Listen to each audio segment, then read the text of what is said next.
বৃহস্পতির উপবাসের এই পবিত্র কাহিনী কেবল শুনলেই জীবনের সমস্ত দুঃখ নিজে নিজে দূরে সরে যায়। প্রিয় দর্শকবৃন্দ, আজকের দিনটি অত্যন্ত শুভ বলে মানা হয়েছে। বলা হয়, যখন ঈশ্বর নিজেই কোনো রূপে লোককল্যাণের জন্য অবতীর্ণ হন, তখন বৃহস্পতির রূপ সর্বাধিক কল্যাণময় হয়ে ওঠে। ধর্মগ্রন্থে সুস্পষ্টভাবে লিখিত আছে, যেখানে বৃহস্পতির কৃপা থাকে সেখানে দারিদ্র্য, কলহ, ব্যাধি ও মানসিক অশান্তি দীর্ঘদিন স্থায়ী হতে পারে না। যেমন সূর্যের আলো অন্ধকারকে নাশ করে, তেমনি বৃহস্পতির জ্যোতি জীবনের সমস্ত দুঃখকে দাহ করে নির্মলতা এনে দেয়। আমরা সকলে জীবনে কোনো না কোনো সময় এমন এক মোড়ে এসে দাঁড়াই, যেখানে মনে হয় সব কিছু থাকা সত্ত্বেও কিছু যেন অপূর্ণ। চেষ্টা করি, তবে সাফল্য অধরাই থেকে যায়। সুখ আসে কিন্তু টেকে না, ধন আসে কিন্তু স্থায়ী হয় না, পরিবার থাকে কিন্তু শান্তি থাকে না। তখন বুঝতে হবে, ভাগ্যের দরজা বন্ধ নয়, কেবল সেই দরজার চাবিটি এখনও আমাদের হাতে পৌঁছায়নি। আর সেই চাবি হল বৃহস্পতিদেবের বন্দনা, তার উপবাস এবং তার কাহিনীর শ্রবণ। কাহিনী শোনা কেবল আনন্দ গ্রহণ নয়, এটি আত্মাকে আলোকিত করার একটি উপায়। এই সেই মুহূর্ত যখন মানুষ মনের ক্লান্তি বাইরে দেখে হৃদয়ের অন্তঃস্থল থেকে ঈশ্বরকে আহ্বান করে। বলা হয়েছে, যে ব্যক্তি ভক্তি ও শ্রদ্ধার সঙ্গে কাহিনী শ্রবণ করে, তার প্রতিটি শব্দ পুণ্য হয়ে স্বর্গলোকে সঞ্চিত হয়। আর সেই পুণ্যের প্রভাবে জীবনে আসে সুখ, সমৃদ্ধি, পরিবারের মমতা, সন্তানের আনন্দ, ব্যবসার বৃদ্ধি এবং মনের শান্তি। আজ যে কাহিনী আপনি শুনবেন, তা কেবল একটি পৌরাণিক ঘটনা নয়, এটি এক জীবন্ত সত্য। এই কাহিনী যুগ যুগ ধরে ঘরে ঘরে শ্রদ্ধার সঙ্গে শোনা হয়েছে, এবং যে কেউ এটিকে হৃদয়ে স্থাপন করেছে, তার জীবন আলোকোজ্জ্বল হয়েছে। অসংখ্য পরিবারে দীর্ঘদিন ধরে দুঃখের মেঘ ঘনীভূত ছিল, কিন্তু বৃহস্পতিবারের কাহিনী শুরু হবার পর ধীরে ধীরে প্রত্যেক সমস্যা যেন শরৎপ্রভাতের কুয়াশার মতো মিলিয়ে যেতে থাকে। ভাবুন, যখন কেউ বৃহস্পতিবার উপবাস পালন করে, পূজা হরে এবং কাহিনী শ্রবণ করে, তখন শুধু শরীরই নয়, আত্মাও পরিশুদ্ধ হয়, অন্তর হালকা হয়ে যায়, পবিত্রতার জন্ম নেয়। আর বৃহস্পতিদেব সেই পবিত্রতার দ্বার দিয়েই জীবনে প্রবেশ করেন। কোনো আকস্মিক অলৌকিক দৃশ্য দেখা না গেলেও অনুভূত হয়, সময় যেন আমাদের সঙ্গী হয়ে উঠেছে।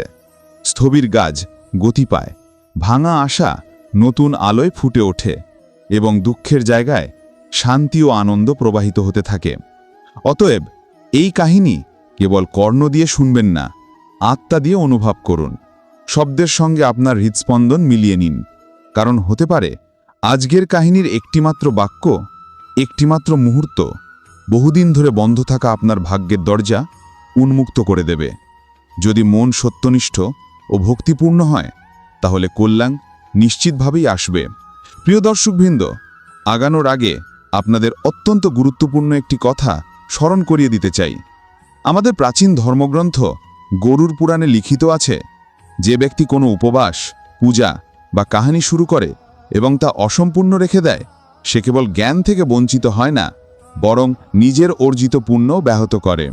অসম্পূর্ণ কাহিনী মনকে বিভ্রান্তি, সন্দেহ ও অসম্পূর্ণ সত্যে আচ্ছন্ন করে, যা পরে জীবনের পথে ভুল নির্দেশ দিতে পারে।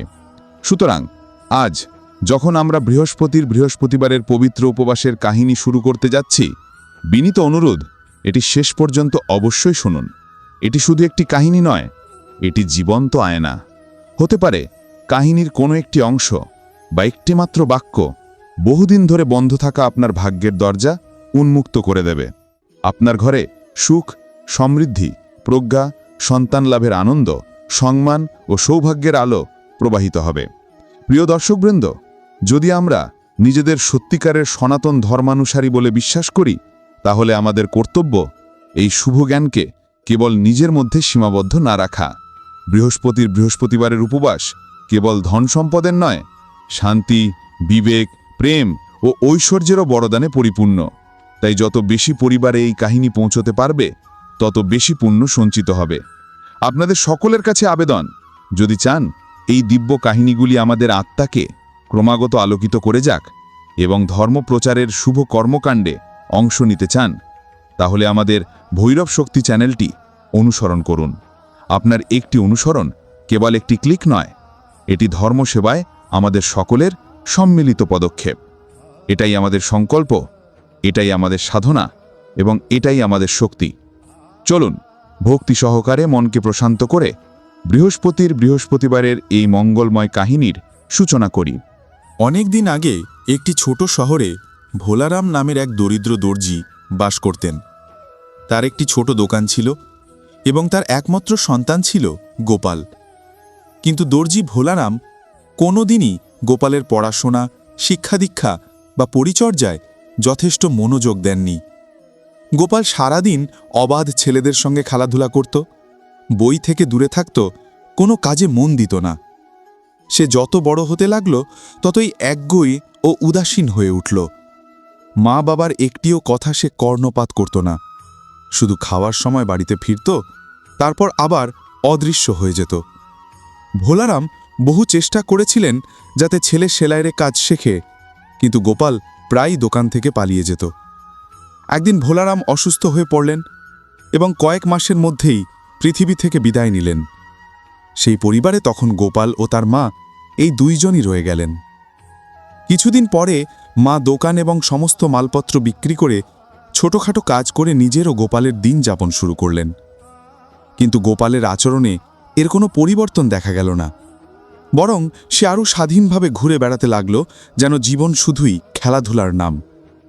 তখন তার বয়স ছিল মাত্র 17, কিন্তু চিন্তাভাবনা ছিল ছোট শিশুদের মতোই অপরিণত। একদিন সে বন্ধুদের সঙ্গে বাজারে খেলছিল। হঠাৎ সেখানে এক অচেনা লোক এসে উপস্থিত হল। তার পোশাক পরিচ্ছদ এবং আচরণ দেখে যে কেউ বুঝতে পারত এ ব্যক্তি সাধারণ মানুষ নন। তিনি নিঃশব্দে দাঁড়িয়ে বাচ্চাদের দিকে তাকিয়ে থাকেন। তারপর তাঁর দৃষ্টি গোপালের ওপর স্থির হল। গোপালের মুখে হালকা এক হাসি ফুটে উঠল, যেন সে বহুদিনের খোঁজে থাকা কারো দেখা পেয়ে গেছে।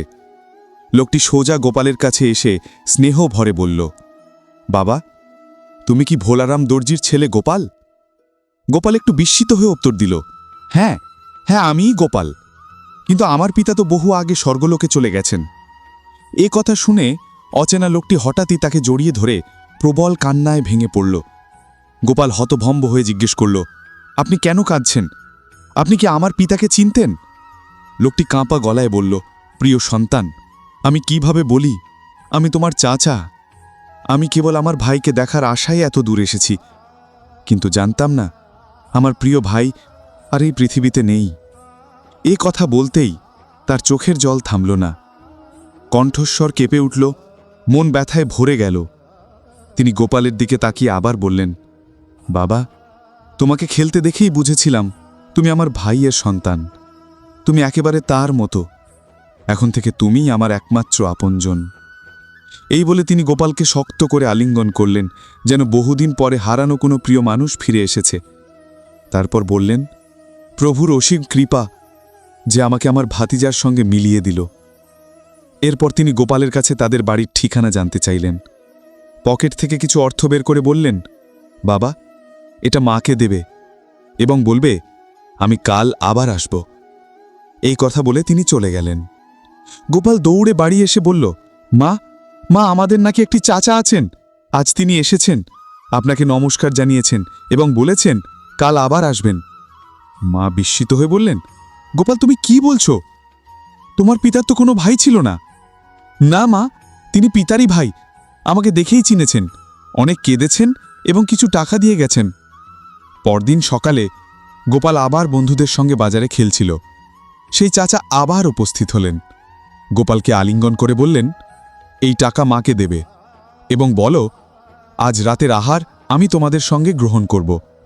এখন আমাকে একটি জরুরি কাজে যেতে হবে। এ কথা বলেই তিনি চলে গেলেন। গোপাল দৌড়ে বাড়ি পৌঁছে বলল, মা, চাচা এই টাকা দিয়েছেন এবং বলেছেন আজ রাতের আহার আমাদের সঙ্গে গ্রহণ করবেন। মা সঙ্গে সঙ্গে বাজারে গেলেন এবং সেই টাকায় নানা রকম ভালো রান্নার উপকরণ কিনলেন। সারা দিন রান্নাঘরে ব্যস্ত রইলেন, যেন বহু বছরের পরে কোনো প্রিয় অতিথি আসছে। বিকেল নামল, দরজায় কড়া নাড়ার শব্দ হলো। গোপাল দৌড়ে দরজা খুলতে গেল। সামনে চাচা দাঁড়িয়ে আছেন। তার সঙ্গে ছিল এক শ্রমিক, যার মাথায় একটি বড় ঝুড়ি। ঝুড়িতে ছিল নানা রকম ফল, বাদাম এবং অন্যান্য খাদ্য সামগ্রী। চাচা গোপালের মাকে নমস্কার জানালেন।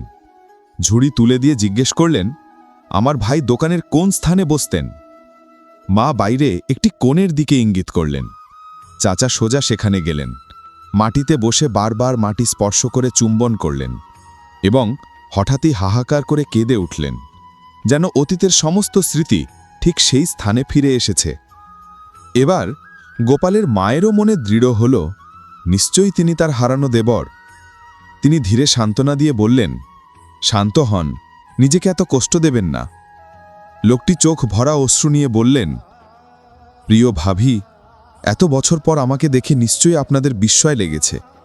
আমি প্রায় ৩০ বছর আগে এই স্থান ছেড়ে বেরিয়েছিলাম।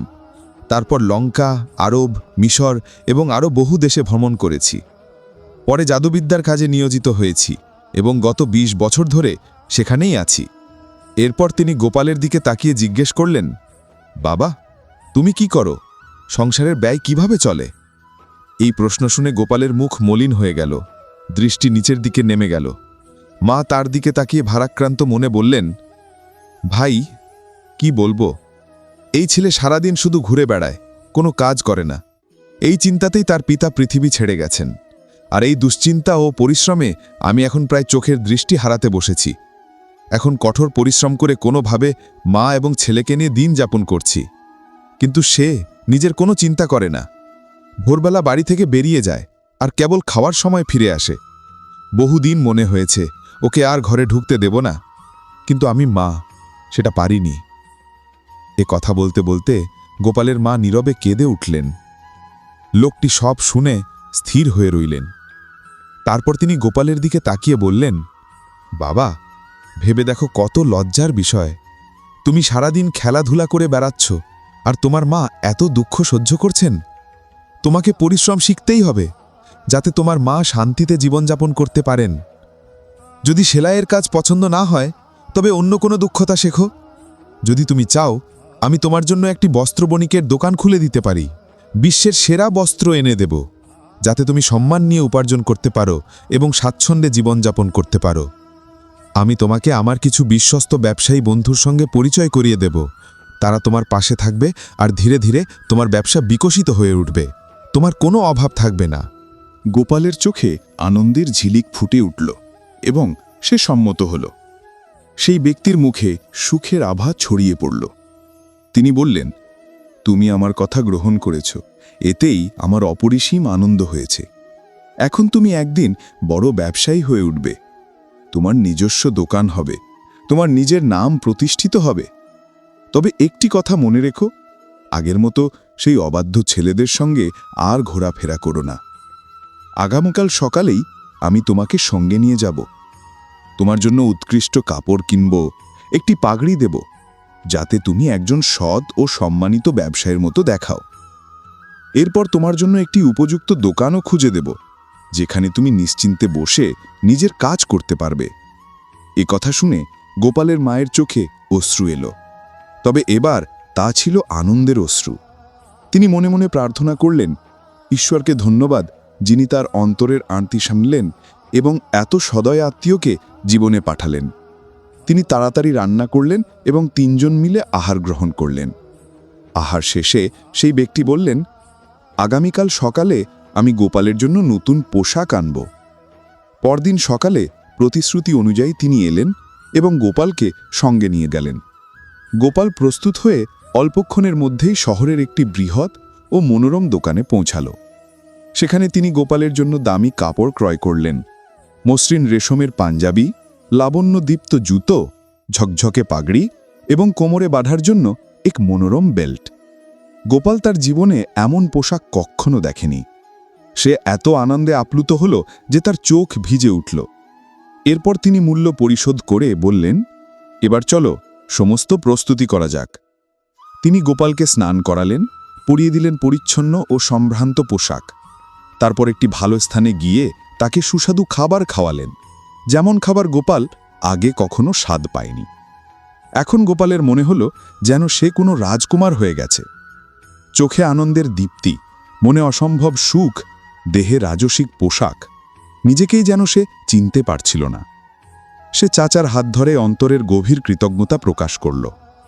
এরপর চাচা তাকে শহর ঘুরিয়ে দেখালেন, পথ চলতে চলতে শেখালেন একজন ভালো ব্যবসায়ী কিভাবে কথা বলে, কিভাবে চলাফেরা করে, মানুষের সঙ্গে কেমন ব্যবহারে অভ্যস্ত হয়। তারপর তাকে নিজের পরিচিত কিছু প্রতিষ্ঠিত ব্যবসায়ীর সঙ্গে পরিচয় করালেন, যারা গোপালকে দেখে হাসি মুখে অভিবাদন জানালেন। সন্ধ্যার আগেই তারা বাড়ি ফিরল। গোপালের পরিচ্ছন্ন ও আকর্ষণীয় পোশাক, মুখ ভরা হাসি দেখে মায়ের চোখে জল এসে গেল। মা আনন্দে উদ্বেল হয়ে উঠলেন।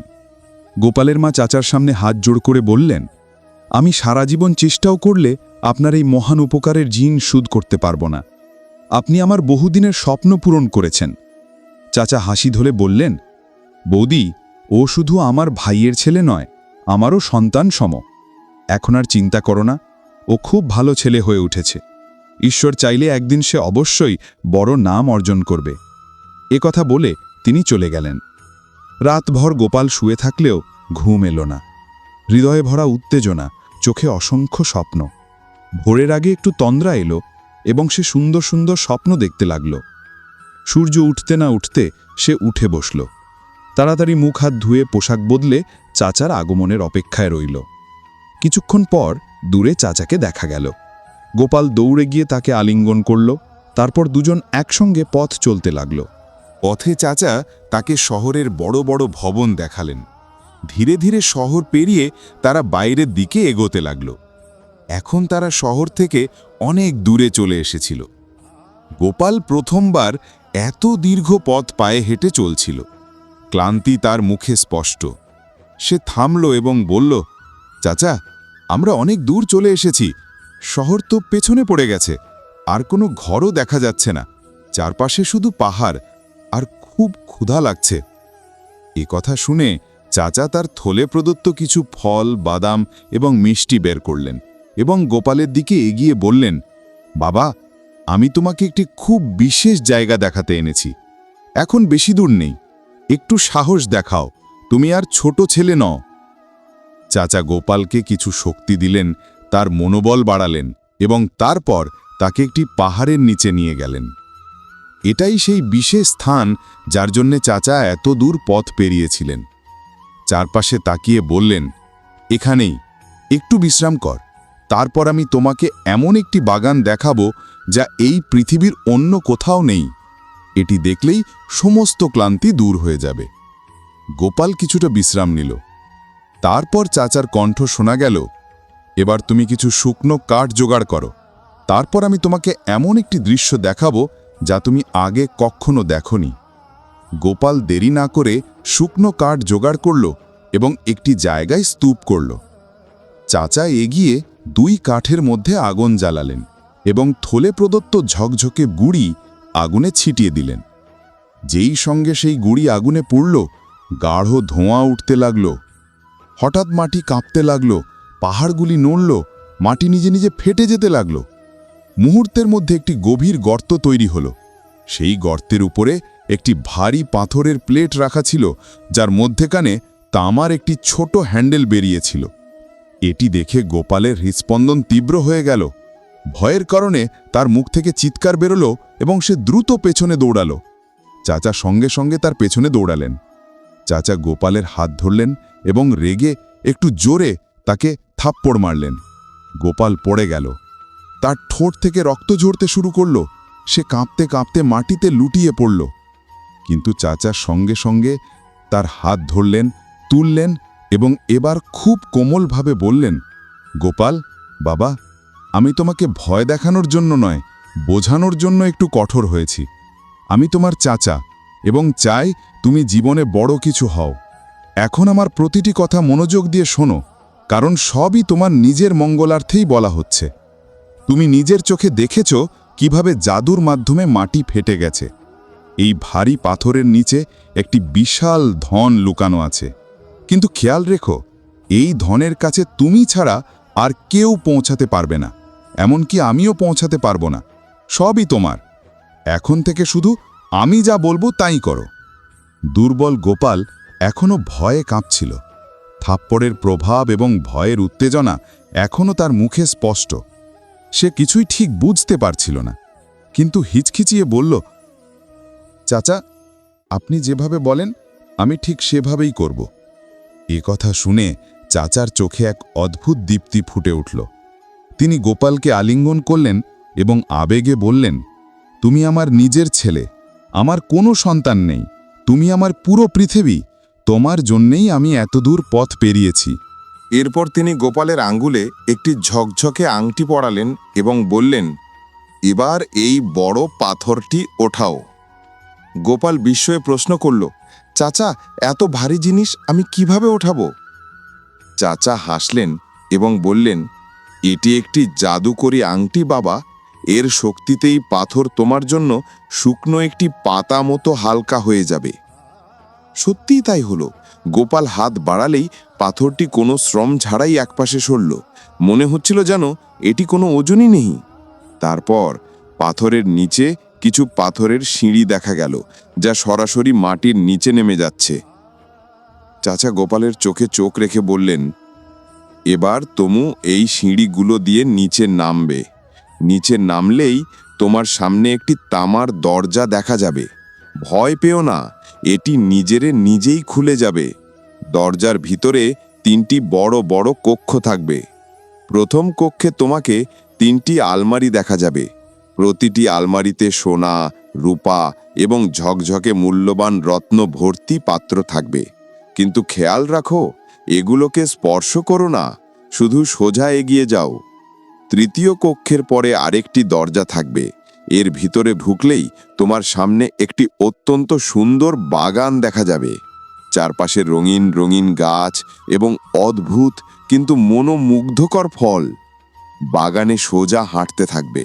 এরপর তোমাকে একটি সিঁড়ির পথ দেখানো হবে। সেখানে 50টি সিঁড়ি থাকবে।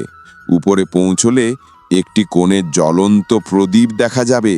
সেই প্রদীপটি তোমাকে নিভাতে হবে। চাচা গোপালের কানে বললেন, তোমাকে প্রদীপের তেল এবং বাতি এখানেই ফেলে দিতে হবে। প্রদীপটি খুব সতর্কভাবে নিজের পকেটে রেখে ফিরে আসতে হবে। যদি ইচ্ছে হয়, ফেরার পথে বাগান থেকে কিছু ফলও তুলতে পারো। তবে সবচেয়ে গুরুত্বপূর্ণ, তুমি সেই বিশেষ প্রদীপটি অবশ্যই নিয়ে আসবে।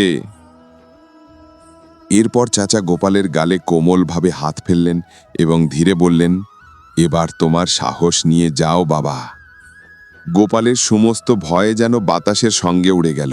সে পুরোপুরি প্রস্তুত হয়ে সিঁড়ি ধরে নিচে নামতে শুরু করল। চাচার প্রতিটি কথাই তার মননে স্পষ্টভাবে চলছিল। সে বড় বড় কক্ষগুলো অতিক্রম করল, যেখানে সত্যি মূল্যবান জিনিস ভর্তি পাত্র রাখা ছিল। তবু সে কোনোটি স্পর্শ করল না। তারপর যখন সে শেষ দরজার ভিতরে ঢুকল, তার সামনে যা দৃশ্য দেখল, শ্বাস যেন আটকে গেল। চারপাশে রঙিন, ঝকঝকে, অদ্ভুত কিন্তু অসাধারণ সুন্দর ফলযুক্ত গাছ। সে সোজা এগিয়ে গেল। কয়েক মুহূর্তের মধ্যেই সিঁড়িগুলো দেখা দিল। সে এক এক করে গুনতে গুনতে উপরে উঠল এবং ছাদের কাছে পৌঁছল। সেখানে একটি আলমারিতে সত্যিই প্রদীপ জ্বলছিল। গোপাল প্রদীপ নিভাল, তেল এবং বাতি ফেলে দিল এবং খুব সতর্কভাবে প্রদীপটি নিজের পকেটে রাখল। ফেরার পথের দৃষ্টি নিবদ্ধ হল সেই সব ফলের দিকে। এত ঝকঝকে ও অদ্ভুত রঙের ফল সে আগে কখনো দেখেনি। সে জানত না এগুলো আসলে হীরা, পান্না ও অমূল্য রত্ন। তার কাছে সেগুলো কেবলই জাদুকরী ও অনন্য ফলের মতো মনে হচ্ছিল। আনন্দে সে কিছু ফল তুলল এবং পকেট ভর্তি করে নিল। ধীরে ধীরে সে সেই পথ অতিক্রম করে পৌঁছল গর্তের মুখে, যেখান দিয়ে সে নেমেছিল। ওপরে তাকিয়ে চিৎকার করে বলল, চাচা, আমি ফিরে এসেছি, এখন আমাকে ওপরে তুলুন। ওপর থেকে একটি কণ্ঠ ভেসে এলো, প্রথমে প্রদীপ দাও, তারপর তোমাকে ওপরে তুলব। গোপাল নিচ থেকে বলল, না চাচা, প্রথমে আমাকে ওপরে তুলুন, তারপর প্রদীপ দেব। এবার গোপালের মনে ভয় জেগে উঠল। সে ভাবল, চাচা হয়তো তাকে গর্তেই ফেলে দেবেন। অন্যদিকে চাচা ভেবেছিলেন হয়তো গোপালের অভিপ্রায় বদলে গেছে এবং সে প্রদীপটি নিজের কাছেই রেখে দেবে। এ ভাবনায় চাচার মুখ রাগে লাল হয়ে উঠল। তিনি চিৎকার করে বললেন, দুষ্টু ছেলে, তোমাকে আমি ওপরে তুলব না। তুমি কি এখানে পচে মরতে চাও? এই কথা শুনে গোপালের মন কেঁপে উঠল। মনে হলো যেন পায়ের তলা থেকে মাটি সরে যাচ্ছে। সে তাড়াতাড়ি নিচে নামতে শুরু করল, এই ভেবে যে তাতে হয়তো চাচার রাগ প্রশমিত হবে এবং তিনি তাকে ওপরে তুলে নেবেন। কিন্তু এখন তার মুখে কোনো আশার আলোর রেখা নেই। সে ভেতর থেকে ভেঙে পড়ল। ওপর থেকে আবার কণ্ঠ এলো, ঠিক আছে, তবে তুমি এই গর্তেই পচে থেকো। তারপর সেই ব্যক্তি জাদুকরি আগুনের ওপর ঝকঝকে গুঁড়ো ছিটিয়ে কিছু অদ্ভুত মন্ত্রোচ্চারণ করল। সঙ্গে সঙ্গে পাথরটি তার আগের অবস্থানে ফিরে এলো। মুহূর্তের মধ্যেই সব কিছু আগের মতো হয়ে গেল। গর্ত সম্পূর্ণ বন্ধ হয়ে গেল। সেই ব্যক্তি নীরবে দুঃখ ভরা চোখে সেখান থেকে সরে গেল। কিন্তু সে চাচা ছিল না। সে একজন জাদুকর, যিনি মন্ত্রশক্তির জগতে বাস করেন এবং শৈশব থেকেই জাদুবিদ্যা শিখছিলেন। তার সেই জাদুশক্তিতে জানা হয়েছিল যে চীনে একটি জাদুকরী প্রদীপ রয়েছে। যার হাতে সেই প্রদীপ যাবে তার ইচ্ছামতো কাজ সম্পন্ন হবে। কিন্তু প্রদীপটি উন্মুক্ত ছিল কেবল এক নির্দিষ্ট মানুষের জন্য, এক দর্জির ছেলে গোপালের জন্য। ঠিক সেই কারণেই সে এতদূর পথ অতিক্রম করে এখানে এসেছিল, কেবল গোপালকে প্রবঞ্চনা করে ব্যবহার করার উদ্দেশ্যে। কিন্তু তার পরিকল্পনা অসম্পূর্ণই রয়ে গেল। সে গোপালকে সেই অন্ধকার গুহায় আটকে রেখে ফিরে যাওয়ার সিদ্ধান্ত নিল। এবার গোপাল একাই সেই গুহায় রয়ে গেল। হঠাৎ মাটি কেঁপে উঠল, দেয়াল দুলতে লাগল। ভয়ে কাঁপতে কাঁপতে গোপাল দ্রুত সিঁড়ি বেয়ে ওপরে উঠতে লাগল। কিন্তু ওপরে যাওয়ার পথ সম্পূর্ণ বন্ধ। তার হৃদয় ভেঙে পড়ল। সে জোরে কেঁদে উঠল, চিৎকার করে বলতে লাগল, আমাকে বাইরে বের করে নাও, প্রদীপ নিয়ে যাও, দয়া করে আমাকে উদ্ধার করো। কিন্তু সেখানে তার আর্তচিৎকার শোনার মতো আর কেউ ছিল না। ঠিক সেই মুহূর্তে তার মনে সত্যিটা উঁকি দিল, যে মানুষ নিজেকে তার চাচা বলেছিল সে মোটেই চাচা নয়। সে তাকে প্রতারণা করে ফেলে গেছে। এখন গোপালের মনে সবচেয়ে বেশি ভর করল তার মায়ের কথা। সেই মা যাকে সে অগণিতবার কাঁদিয়েছে, আজ সে সেই মায়ের জন্যই ব্যাকুল হয়ে উঠল। 2 দিন ধরে গোপাল সেই অন্ধকার গর্তে কোনো খাদ্য বা পানি পায়নি। তার দেহ কাঁপছিল, চোখের জল থামছিল না। সম্পূর্ণ ক্লান্ত ও ভগ্ন প্রাণ হয়ে সে নিজের হাত মুছতে লাগল। হঠাৎ যখন সে নিজের হাত ঘুষছিল, তার আঙুলে পড়া আংটিটি সামান্য কেঁপে উঠল। সঙ্গে সঙ্গে উজ্জ্বল নীল আলো ছড়িয়ে পড়ল। আর এক দৈত্য উপস্থিত হল। তার কণ্ঠে প্রতিধ্বনি উঠল, তুমি আমাকে ডেকেছ, বলো কি করতে হবে? গোপাল ভয়ে পিছিয়ে গেল, তবুও সাহস সঞ্চয় করে বলল, আমাকে এই গর্ত থেকে উদ্ধার করো। পরবর্তী মুহূর্তেই সে নিজেকে খোলা অরণ্যের মধ্যে দাঁড়িয়ে দেখতে পেল। চারদিকে আলো ঝলমল করছিল, বাতাস বইছিল, আর আকাশ ছিল নীল। গোপাল বুঝতে পারল এ সবই অতিপ্রাকৃত শক্তির ফল। সে মুক্ত। একটু আগেই যেখানে অগ্নিশিখা জ্বলছিল, এখন সেখানে কিছুই নেই। সেই দৈত্যও অদৃশ্য হয়ে গেছে। গোপাল আনন্দে নাচতে লাগল। মনে হলো তার পায়ে যেন ডানা গজিয়েছে। সে ছুটে নগরের দিকে দৌড়ে চলল। বাড়ি পৌঁছে সম্পূর্ণ ক্লান্ত অবস্থায় সে সরাসরি মায়ের কোলে পড়ে গেল। কিছুক্ষণ পরে চেতনা ফিরে পেয়ে কাঁপতে কাঁপতে বলল, মা, আমাকে কিছু খেতে দাও, আমি ভীষণ ক্ষুধার্ত। মা সঙ্গে সঙ্গে ঘরে যাচ্ছিল এনে দিলেন। গোপাল খেতে খেতে ভেঙে পড়ল। 2 দিন ধরে সে সম্পূর্ণ অনাহারে ছিল। জল খেলো এমনভাবে যেন সে আগে কখনো জল দেখেনি। একটু শান্ত হলে সে মাকে পুরো ঘটনাটি জানালো। বলল, মা শুনুন, যাকে আমরা সবাই কাকা মনে করতাম সে আসলে আমাদের আত্মীয়ই নয়। সে এক জাদুকর। সে আমাকে প্রবঞ্চনা করে ফেলে এসেছে। গোপাল মাথা নিচু করে বলল, মা, আপনি জানেন না সে আমার সঙ্গে কি করেছে। এরপর শুরু থেকে শেষ পর্যন্ত সব কিছু সে মায়ের কাছে খুলে বলল। কিভাবে সেই জাদুকর তাকে ধোঁকা দিয়ে অন্ধকার গুহায় ফেলে রেখেছিল, কিভাবে সে 2 দিন ক্ষুধা ও তৃষ্ণায় কাতর ছিল, এবং কিভাবে জাদুকনি আংটিটি তার প্রাণ রক্ষা করেছে। মা কান পেতে সব শুনলেন। তার চোখ বেয়ে অশ্রু নেমে এলো। তিনি সেই জাদুকরকে অভিশাপ দিলেন, যার কারণে তার সন্তান এমন দুর্দশায় পড়েছিল। তারপর গোপালকে বুকে জড়িয়ে ধরলেন এবং সর্বশক্তিমানকে ধন্যবাদ জানালেন যে তার সন্তান নিরাপদে ফিরে এসেছে। কিছুক্ষণ পর ক্লান্ত গোপাল ঘুমিয়ে পড়ল। পরের সকালে চোখ খোলার সঙ্গে সঙ্গে সে মাকে বলল, মা, আজ থেকে আমি সোজা পথে চলব, এমন কোনো কাজ আর করব না যাতে আপনার কষ্ট হয়। আমি আজই কাজ খুঁজতে বেরোব, তবে আগে আমাকে কিছু খেতে দাও, আমি খুব ক্ষুধার্ত। মা দুঃখ মেশানো কণ্ঠে বললেন, বাবা, ঘরে এখন কিছুই নেই, একটু অপেক্ষা করো, আমি সুতো কাটব আর বাজারে বিক্রি করব, তারপর কিছু আনতে পারব। গোপাল মায়ের হাত ধরে বলল, মা, এখন সুতো কেটো না, আমি যে জাদুকরি প্রদীপটি এনেছি তা নিয়ে এসো, আজ থেকেই আমরা তার সাহায্যে কাজ শুরু করব। মা বিস্মিত হলেও তার কথা মতো প্রদীপটি আনলেন। তিনি দেখলেন প্রদীপটি বেশ মলিন, ভাবলেন আগে এটা পরিষ্কার করে বিক্রি করবেন। কিন্তু হঠাৎ গোপাল প্রদীপটি ঘষতেই উজ্জ্বল আলো ছড়িয়ে পড়ল। সামনে প্রবল দীপ্তিতে এক বিশাল দৈত্য দেখা দিল। সে সরাসরি গোপালের মায়ের সামনে নত হয়ে বলল, আমি এই প্রদীপের দৈত্য, যার হাতে এই প্রদীপ থাকবে আমি তার নির্দেশ পালন করব। মা প্রথমবারের মতো কোনো দৈত্যকে সামনে দেখে বিস্ময়ে ধপ করে বসে পড়লেন। গোপাল সঙ্গে সঙ্গে প্রদীপটি নিজের হাতে নিয়ে বলল, জিন ভাই, আমরা খুব ক্ষুধার্ত, দ্রুত সুস্বাদু খাবার নিয়ে আসুন।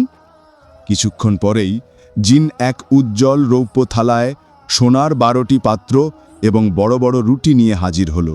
সে খাবার সাজিয়ে দিয়ে অদৃশ্য হয়ে গেল। গোপাল মায়ের মুখে পানি ছিটিয়ে দিল। মা, দেখো, ঈশ্বর আমাদের কত সুন্দর খাবার পাঠালো। মা, এবার আমরা একসঙ্গে খাই। মা কিছুটা ভয় পেয়েই জিজ্ঞেস করলেন, বাবা, এই খাবার কোথা থেকে এসেছে? গোপাল হাসি দিয়ে বলল, প্রথমে তুমিই খাও মা, পরে সব বলবো। মা ও ছেলে একসঙ্গে আনন্দে ভরা খাবার খেতে লাগল। তারা এত ক্ষুধার্ত ছিল যে প্রতিটি কণার স্বাদ যেন কোনো অলৌকিক চমক। যা বাকি রইল তা তারা পরের দিনের জন্য রেখেছিল। খাবার শেষ হলে গোপাল মাইকে জিন এবং প্রদীপের পুরো ঘটনা জানালো। মা শোনার পর ভীত হয়ে বললেন, বাবা, এই প্রদীপ এবং আংটি ফেলে দাও। আমি চাই না আমাদের ঘরে এমন কোনো জাদু বা অদ্ভুত শক্তি আসুক। আমাদের জীবন আমাদের শ্রণে চলুক। গোপাল মায়ের চোখে চোখ রেখে কোমল স্বরে বলল, মা, আমি আপনার প্রতিটি কথা মেনে চলব, কিন্তু এই প্রদীপ এবং আংটি ফেলে দিতে পারবো না। যদি এ না থাকতো আমি সেই গর্তে মারা যেতাম, আর আজ আমাদের খাবারও এর কারণে এসেছে। মনে আছে মা, সেই বৃদ্ধ জাদুকর চন্দ্রগড় পর্যন্ত এসেছিল শুধুমাত্র এই জাদুকরি প্রদীপ পাওয়ার জন্য, কিন্তু ঈশ্বরের করুণায় এটি এখন আমার কাছে আছে। মা গোপালের কপালে হাত বুলিয়ে বললেন, ঠিক আছে বাবা, যদি তুমি এই প্রদীপ এবং আংটি রাখতে চাও রাখো, তবে আমি চাই না আমরা কোনো জাদু বা অদ্ভুত শক্তির দাস হই। মায়ের কথা গোপালের মনে গেঁথে গেল, তাই সে অঙ্গীকার করল যে প্রদীপ এবং জিনকে চোখের আড়াল রাখবে এবং একটি ঘরে লুকিয়ে রাখবে। সেদিন জিন যা খাবার নিয়ে এসেছিল মা ও ছেলে 2 দিন ধরে তা খেয়ে শেষ করল। কিন্তু গোপালের মনে হলো প্রতিবার জিনকে ডাকা ঠিক হবে না। তাই সে ভাবল, কেননা এই সোনার ও রৌপ্য পাত্রগুলো বাজারে বিক্রি করা যায়। সে একটি থালা তুলে ব্যাগে ভরল এবং বাজারে নিয়ে গেল। সেখানে একজন ব্যবসায়ী ছিলেন যিনি সোনার ও রৌপ্যের ব্যবসা করতেন। তিনি থালাটি ঘেঁষে দেখলেন এবং জিজ্ঞেস করলেন, বাবা, এর দাম কত চাও? গোপাল নির্দোষভাবে বলল, আপনি যা ঠিক মনে করেন তাই দিন। ব্যবসায়ী সুযোগ পেয়ে কেবল একটি মুদ্রা গোপালের হাতে দিল এবং বলল, দেখো, এই থালার আসল দাম কম, কিন্তু তুমি শিশু তাই একটু বেশি দিচ্ছি। গোপাল মুদ্রাটি নিয়ে বাজার থেকে খাদ্য সামগ্রী কিনে বাড়ি ফিরল। এইভাবে তার দৈনন্দিন জীবন শুরু হলো। যখনই বাড়িতে খাদ্য সামগ্রী শেষ হতো সে একটি থালা নিয়ে সেই ব্যবসায়ীর দোকানে যেত। একে একে 12টি থালা শেষ হলো। এরপর গোপাল সঙ্গে বড় এক রৌপ্য থালা বাজারে নিয়ে গেল এবং বিক্রয় করে 2টি মুদ্রা পেল। এইভাবে মা বেটার জীবন কয়েক সপ্তাহ শান্তিপূর্ণভাবে চলল। গোপাল এখন আর গলিতে ছেলেদের সঙ্গে খেলতে যায় না। সে দোকানে বসে বাজারে আসা নানা মানুষের সঙ্গে গল্প করে এবং ধীরে ধীরে জীবনের বোধ পেতে শুরু করে। একদিন যখন 2টি মুদ্রাও ফুরিয়ে গেল, গোপাল মায়ের কাছে বলল, মা, তুমি একটু বাইরে যাবে? আমার কিছু জরুরি কাজ আছে। মা বাইরে চলে গেলে গোপাল চুপচাপ জাদুকরি প্রদীপটি বের করল। প্রদীপ ঘষতেই তীব্র আলো ছড়িয়ে পড়ল। সামনে জিন উপস্থিত হয়ে বলল, আমি এই প্রদীপের জিন, কি আদেশ প্রভু? গোপাল হাসল এবং বলল, আমাদের খুব ক্ষুধা লেগেছে, কিছু ভালো খাবার এনে দাও। জিন বিলম্ব না করে অদৃশ্য হল এবং অতি অল্প সময়ের মধ্যেই একটি বড় থালা গোপালের সামনে উপস্থিত হল, ঠিক যেমন প্রথমবার এসেছিল। থালায় ছিল সোনার 12টি পাত্র এবং গরম গরম রুটি। গোপাল এগুলো সুন্দর করে একটি কাঠের মেঝে সাজিয়ে রাখল। এরপর জিন আবার অদৃশ্য হয়ে গেল। কিছুক্ষণ পরে মা ফিরে এলেন। মা ছেলে 3 দিন ধরে সেই খাবার খেয়ে আনন্দে ভরা জীবন কাটালো। 3 দিন পরে গোপাল আগের মতো একটি পাত্র নিয়ে বাজারে যাবার পথে এক গলিতে পৌঁছালো। তখনই এক বৃদ্ধ তাকে ডেকে বলল, তিনি সারা শহরে সততা ও বিশ্বস্ততার জন্য পরিচিত ছিলেন। গোপাল তার কাছে গিয়ে দাঁড়ালো। বৃদ্ধ কোমল স্বরে বললেন, বাবা, আমি বহুবার দেখেছি তুমি কিছু লুকিয়ে সেই সোনারৌপ্য ব্যবসায়ীর দোকানে গিয়ে চুপচাপ ফিরে আসছ। আমি শুধু বলতে চাই, সেই ব্যবসায়ী অত্যন্ত দুষ্ট ও অসাধু। যদি তোমার কাছে কোনো মূল্যবান বস্তু থাকে আমাকে দেখাও, আমি তার প্রকৃত মূল্য জানাব। গোপাল বিনা দ্বিধায় একটি সোনার পাত্র বের করে তার সামনে রাখল। বৃদ্ধ মনোযোগ দিয়ে তা পরীক্ষা করলেন। তারপর ওজনে নিয়ে বললেন, বলো তো, এই পাত্রটি তুমি সেই অসাধু ব্যবসায়ীর কাছে কত মুদ্রায় বিক্রি করেছ? গোপাল সরলভাবে উত্তর দিল, আমি এমন 12টি পাত্র দিয়েছিলাম, প্রতিটির জন্য একটি করে মুদ্রা, মোট 12টি মুদ্রা। বৃদ্ধ মাথা নেড়ে বললেন, এই পাত্রটি উৎকৃষ্ট মানের সোনার তৈরি, এর প্রকৃত মূল্য প্রায় 200 মুদ্রা। তুমি চাইলে আমি নিজেই তোমাকে পুরো 200 মুদ্রা দিতে পারি, অথবা অন্য কাউকেও দেখাতে পারো। গোপাল অত্যন্ত বিস্মিত হল। এত মুদ্রা দেখে তার চোখে আনন্দের দীপ্তি জ্বলে উঠল, কিন্তু বৃদ্ধের সততা তাকে আরও গভীরভাবে স্পর্শ করল। গোপাল কৃতজ্ঞতা জানিয়ে মুদ্রাগুলো নিয়ে বাড়ি ফিরল। পরদিন বাকি থাকা সব পাত্র সে সেই বৃদ্ধের কাছেই বিক্রি করল। এভাবেই গোপাল ও তার মায়ের দিন আগের চেয়ে অনেক ভালো হয়ে উঠল।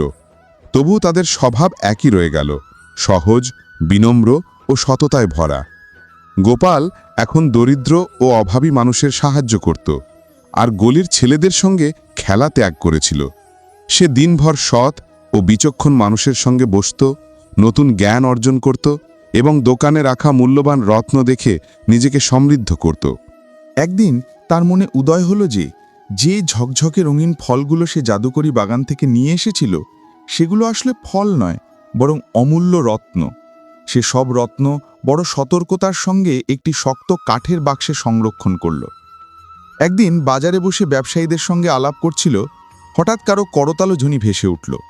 ঢোল ও নাগাড়ির গর্জনের সঙ্গে একজন সৈনিক উচ্চস্বরে ঘোষণা দিল, সতর্ক হন, আমাদের রাজকুমারী মোহিনী নদীতে স্নান করতে যাচ্ছেন, তাই বাজার সম্পূর্ণ বন্ধ করা হবে। সকল পুরুষ নিজ নিজ বাড়িতে ফিরে যান, কেউ যদি বাইরে দেখা যায় তার শাস্তি ভয়ঙ্কর হবে। এমন কঠোর ঘোষণা শুনে সকল দোকানদার তাদের মালপত্র গুটিয়ে নিতে শুরু করল। কিন্তু গোপালের মনে অদ্ভুত উদ্দীপনা জাগল। সে রাজকুমারীকে দেখার তীব্র আকাঙ্ক্ষা অনুভব করল। সে দ্রুত এমন একটি কোণে লুকিয়ে দাঁড়ালো যেখান থেকে সব কিছু দেখা যায়, কিন্তু কেউ তাকে দেখতে পাবে না। কিছুক্ষণ পর রাজসিক শোভাযাত্রা শুরু হলো। গোপালের চোখে যখন রাজকুমারী মোহিনী ধরা পড়ল, তার হৃদয় যেন থমকে গেল। এত সুন্দরী মেয়েকে সে আগে কখনো দেখেনি। তার চোখ, মুখ, প্রতিটি রেখা যেন এক অলৌকিক ছোঁয়ার মতো। মনে হলো যেন সে কোনো স্বপ্নের রাজকুমারী, যে কেবল কল্পনায় বাস করে। গোপালের দৃষ্টি রাজকুমারীর দিক থেকেই সরে না। তার মনে বারবার প্রশ্ন জাগল, এ কি সেই মেয়ে যার কথা সমগ্র শহরে আলোচিত? রাজকুমারীর শোভাযাত্রা ধীরে ধীরে তার চোখের আড়াল হলো। গোপালের মন স্থির সিদ্ধান্ত নিল, একদিন অবশ্যই সে রাজকুমারীর সঙ্গে দেখা করবে এবং জানতে পারবে তার প্রকৃত স্বভাব কেমন। সেই মুহূর্তে গোপালের হৃদয়ে অজানা অনুভূতির স্রোত বইল, অনাবিষ্কৃত এক স্নেহ যা সে নিজেও সম্পূর্ণ বুঝতে পারছিল না। কিন্তু মন তখনও দ্বিধাগ্রস্ত। এসব কি সত্যি সম্ভব? রাজকুমারীর সঙ্গে দেখা করতে হলে তার কাছে এমন কিছু থাকা প্রয়োজন যা তাকে অন্য সকলের থেকে আলাদা করে তুলবে। হঠাৎ তার মনে উদয় হলো, যদি আমি সেই প্রদীপের জিনের সাহায্য নিই, তবে হয়তো ভাগ্য আমার দিকে ফিরতে পারে। সেই রাত নিজের ছোট কোঠায় বসে সে ভাবল, যদি জিন এমন কোনো অমূল্য উপহার এনে দেয় যা সরাসরি রাজকুমারীর হৃদয় স্পর্শ করে, তাহলে হয়তো সে আমার দিকে লক্ষ্য করবে। সে প্রদীপ ঘষল এবং জিনকে ডাকল। এক মুহূর্তের মধ্যে জিন উপস্থিত হয়ে বলল, আদেশ করুন আমার প্রভু। গোপাল বলল, আমার জন্য এমন একটি বিশেষ উপহার নিয়ে এসো যা রাজকুমারী মোহিনীর খুব ভালো লাগবে। জিন মাথা নত করে বলল, অবশ্যই প্রভু। এক ঝটকায় সে অদৃশ্য হয়ে গেল। কিছুক্ষণ পর ফিরে এলো। তার হাতে ছিল এক বিস্ময়কর হার, যা মুক্ত ও ঝলমলে হীরের অলঙ্কারে সজ্জিত। জিন সেই হারটি গোপালের সামনে স্থাপন করে বলল, এটাই রাজকুমারী মোহিনীর জন্য তোমার উপহার। গোপাল ধীরে ধীরে হারটি ঘুরিয়ে দেখল। এর দীপ্তিতে এমন কিছু ছিল যা ভাষায় প্রকাশ করা যায় না। সে মৃদু হেসে বলল, এটি সত্যি অসাধারণ। জিন আবার বাতাসে মিলিয়ে গেল। গোপাল সেই হারটি নিজের ছোট কোঠায় সযত্নে লুকিয়ে রাখল। সে জানত রাজকুমারীর কাছে এই উপহার পৌঁছে দেওয়ার জন্য তাকে উপযুক্ত মুহূর্তের অপেক্ষা করতে হবে। পরের সকালে সে রাজকুমারীর প্রাসাদের কাছে পৌঁছল এবং সেখানে থাকা চাকরদের সঙ্গে আলতোভাবে কথা বলল, রাজকুমারীর সম্পর্কে আরও তথ্য জানার উদ্দেশ্যে। কথোপকথন থেকে সে জানতে পারল পরদিন রাজকুমারী একটি উৎসবে অংশ নেবেন। গোপাল ঠিক করল সেই দিন উপযুক্ত স্থানে লুকিয়ে থাকবে এবং সুযোগ পেলে রাজকুমারীকে সেই হার উপহার দেবে। যখন উৎসবের দিন এলো, রাজকুমারীর রথে চড়ে শোভাযাত্রায় যোগ দিলেন। গোপাল আবার লুকিয়ে এক বিশেষ স্থানে দাঁড়াল। তার চোখে উজ্জ্বল প্রত্যাশা আর হৃদয়ে প্রবল উত্তেজনা। সে শুধু রাজকুমারীকে দেখার জন্য নয়, নিজেকে চিনিয়ে দেওয়ার আকাঙ্ক্ষায়ও সেখানে উপস্থিত ছিল। রাজকুমারীকে দেখা মাত্র তার হৃদয়ে যেন স্থির হয়ে গেল। কেন সেখানে এসেছে তা মুহূর্তের জন্য ভুলে গেল। কিছুক্ষণ পর শোভাযাত্রা এগিয়ে গেলে গোপাল স্বাভাবিক হয়ে নীরবে বাড়ি ফিরে গেল। সেই রাতে জেলে রাখা প্রদীপের মৃদু আলোয় নিজের কোঠায় বসে গোপাল গভীর চিন্তায় ডুবেছিল। তখন তার মনে পড়ল জাদুকরী প্রদীপটির কথা। সে প্রদীপটি বের করে ঘষল। এক মুহূর্তেই জিন উপস্থিত হল। গোপাল তাকে বলল, আমার জন্য আরও একটি চমকপ্রদ ও অনন্য উপহার এনে দাও। জিন মাথা নত করে বলল, আদেশ পালন করা হবে প্রভু, এবং সঙ্গে সঙ্গে অদৃশ্য হয়ে গেল। কিছুক্ষণ পর জিন ধোঁয়ার মতো এক সরু রেখা সৃষ্টি করে ফিরে এলো। তার হাতে ছিল এক ভারী বস্তু, একটি পুরনো কিন্তু অমূল্য কাঠের চকচটে ঝরকা, যার কিনারা সোনা ও রৌপের সূক্ষ্ম খোদাই দিয়ে সজ্জিত, আর মাঝখানে বসানো ছিল ঝলমলে কাঁচ। দেখতে এটি এক প্রকার জীবন্ত আয়নার মতো। গোপাল বিস্মিত হয়ে জিজ্ঞেস করল, এটি কি? জিন শান্ত স্বরে বলল, এটি কোনো সাধারণ উপহার নয় প্রভু, এটি একটি জাদুকরী জীবন্ত ঝরকা। এতে তুমি যে দৃশ্য দেখবে তা কেবল ছবি নয়, তা হবে প্রকৃত জীবন্ত মুহূর্ত, যেন তুমি সেখানে উপস্থিত আছো। গোপাল ঝরকার দিকে তাকাতেই তার নিঃশ্বাস আটকে গেল। সেখানে ফুটে উঠল এক অপরূপ বাগান, রঙিন ফুল, চঞ্চল পাখি, সবুজ গাছের মাঝখানে রাজকুমারী মোহিনী ধীরে ধীরে হাঁটছেন। তার গায়ে নরম রেশমের ওড়না দোল খাচ্ছে, চোখে দীপ্তি, মুখে নির্মল সরলতা। গোপাল যেন স্তব্ধ হয়ে তাকিয়ে রইল। এটি কোনো সাধারণ দৃশ্য নয়, এটি ছিল তার আকাঙ্ক্ষিত স্বপ্ন, যা বাস্তবের রূপে তার চোখের সামনে উপস্থিত। হঠাৎ মোহিনী পেছনে ঘুরে তাকালেন। গোপালের হৃদয় ধক করে উঠল। মনে হলো যেন তিনি ঝরকার ওপার থেকে তাকিয়ে আছেন। কিন্তু সে জানত পথ একতরফা। সে দেখতে পারে, কিন্তু কেউ তাকে দেখতে পায় না। এই জাদুকরী ঝরকা গোপালের মনে নতুন আশার আলো আনল। এখন এটি শুধু ভালোবাসার নয়, তার মনের একটি গোপন সংকল্পের অংশ হয়ে দাঁড়াল। সে ঝরকাটি নরম মখমল রেশমে মুড়ে মাথার পাশে রাখল এবং তারপর নিজের ছোট কোঠায় সযত্নে লুকিয়ে দিল। সেই রাত গোপাল আর ঘুমোতে পারল না। তার চোখে শুধু সেই ঝরকা আর রাজকুমারীর রূপ ভাসছিল, এক স্বপ্ন যা সে ভাঙতে দিতে চাইল না। তার হাতে এখন ধন ছিল, আর রাজকুমারীকে দেখার পথও উন্মুক্ত ছিল। পরের সকালে চোখ মেলে সে আবার জাদুকরী ঝরকাটি বের করল এবং রাজকুমারীকে খুঁজতে শুরু করল। ঝরকার মধ্যে এবার দেখা গেল রাজকুমারীর নিজস্ব কক্ষ। তিনি আয়নার সামনে বসে চুলে ফুল গুঁজছিলেন, মুখে হালকা হাসি। পাশে 2-3 জন দাসী সেবায় নিয়োজিত ছিল। মুখের সেই মৃদু হাসি গোপালের হৃদয়কে অদ্ভুতভাবে অস্থির করে তুলছিল। ঠিক তখনই দরজার দিক থেকে একটি সৈন্য এসে রাজকুমারীকে নম্রভাবে সালাম জানিয়ে কিছু বলল। রাজকুমারীর মুখে মুহূর্তেই গম্ভীরতার ছায়া নেমে এলো। গোপাল হতচকিত হয়ে গেল। এই ব্যক্তি কে? রাজকুমারীর ঘনিষ্ঠ কেউ, নাকি দূর দেশের কোনো বার্তাবাহক যে তাকে উদ্বিগ্ন করছে? সে ঝরোখার আরও কাছে এগোল, কিন্তু ঠিক সেই মুহূর্তে ঝরোখার ভেতরকার দৃশ্য হঠাৎ কালো হয়ে গেল, যেন কোনো অদৃশ্য পর্দা নেমে এসেছে। গোপালের বুক ধক করে উঠল। ঝরোখা কি ভেঙে গেল, নাকি জাদুর মেয়াদ ফুরিয়ে গেল? উত্তর খুঁজে সে আবার চিরাগটি ঘষল। জিন আবির্ভূত হল এবং বলল, এই ঝরোখা কেবল ততক্ষণই সত্য দেখাবে যতক্ষণ তোমার মন সৎ থাকবে। যখনই তোমার মনে খারাপ চিন্তা বা লোভ জন্মাবে, এটি অন্ধকার হয়ে যাবে। ঠিক তখনই গোপালের বাড়ির বাইরে কোলাহল শুরু হলো।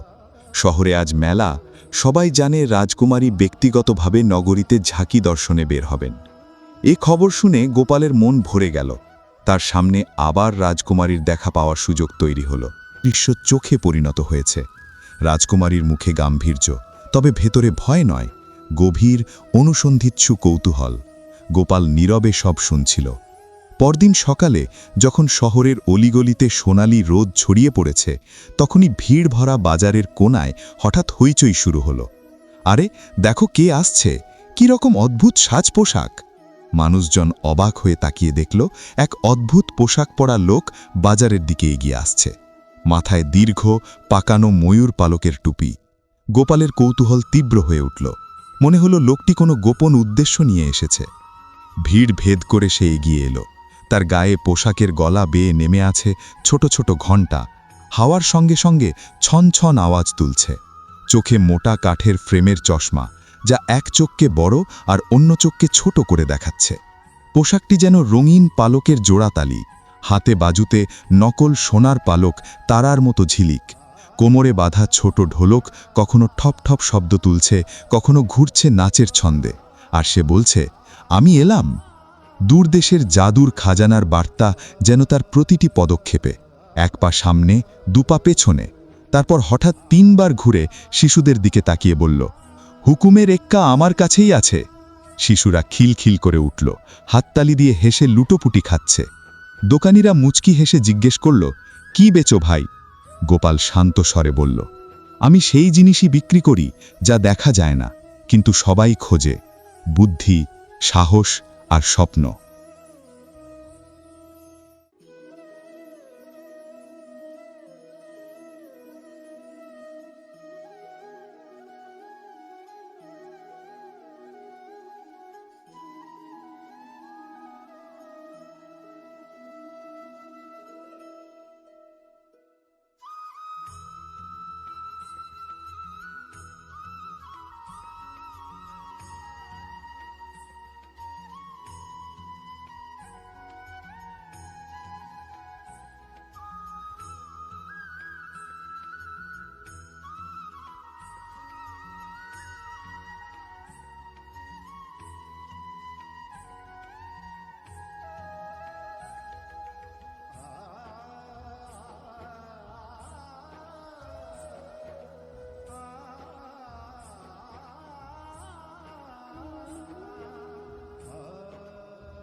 মানুষেরা হাসিতে ফেটে পড়ল, কিন্তু সঙ্গে সঙ্গে বিস্ময়ে ও স্তব্ধ হয়ে রইল, কারণ তার এই বিচিত্র আচরণের গভীরে যেন কোনো গোপনতা লুকিয়ে আছে।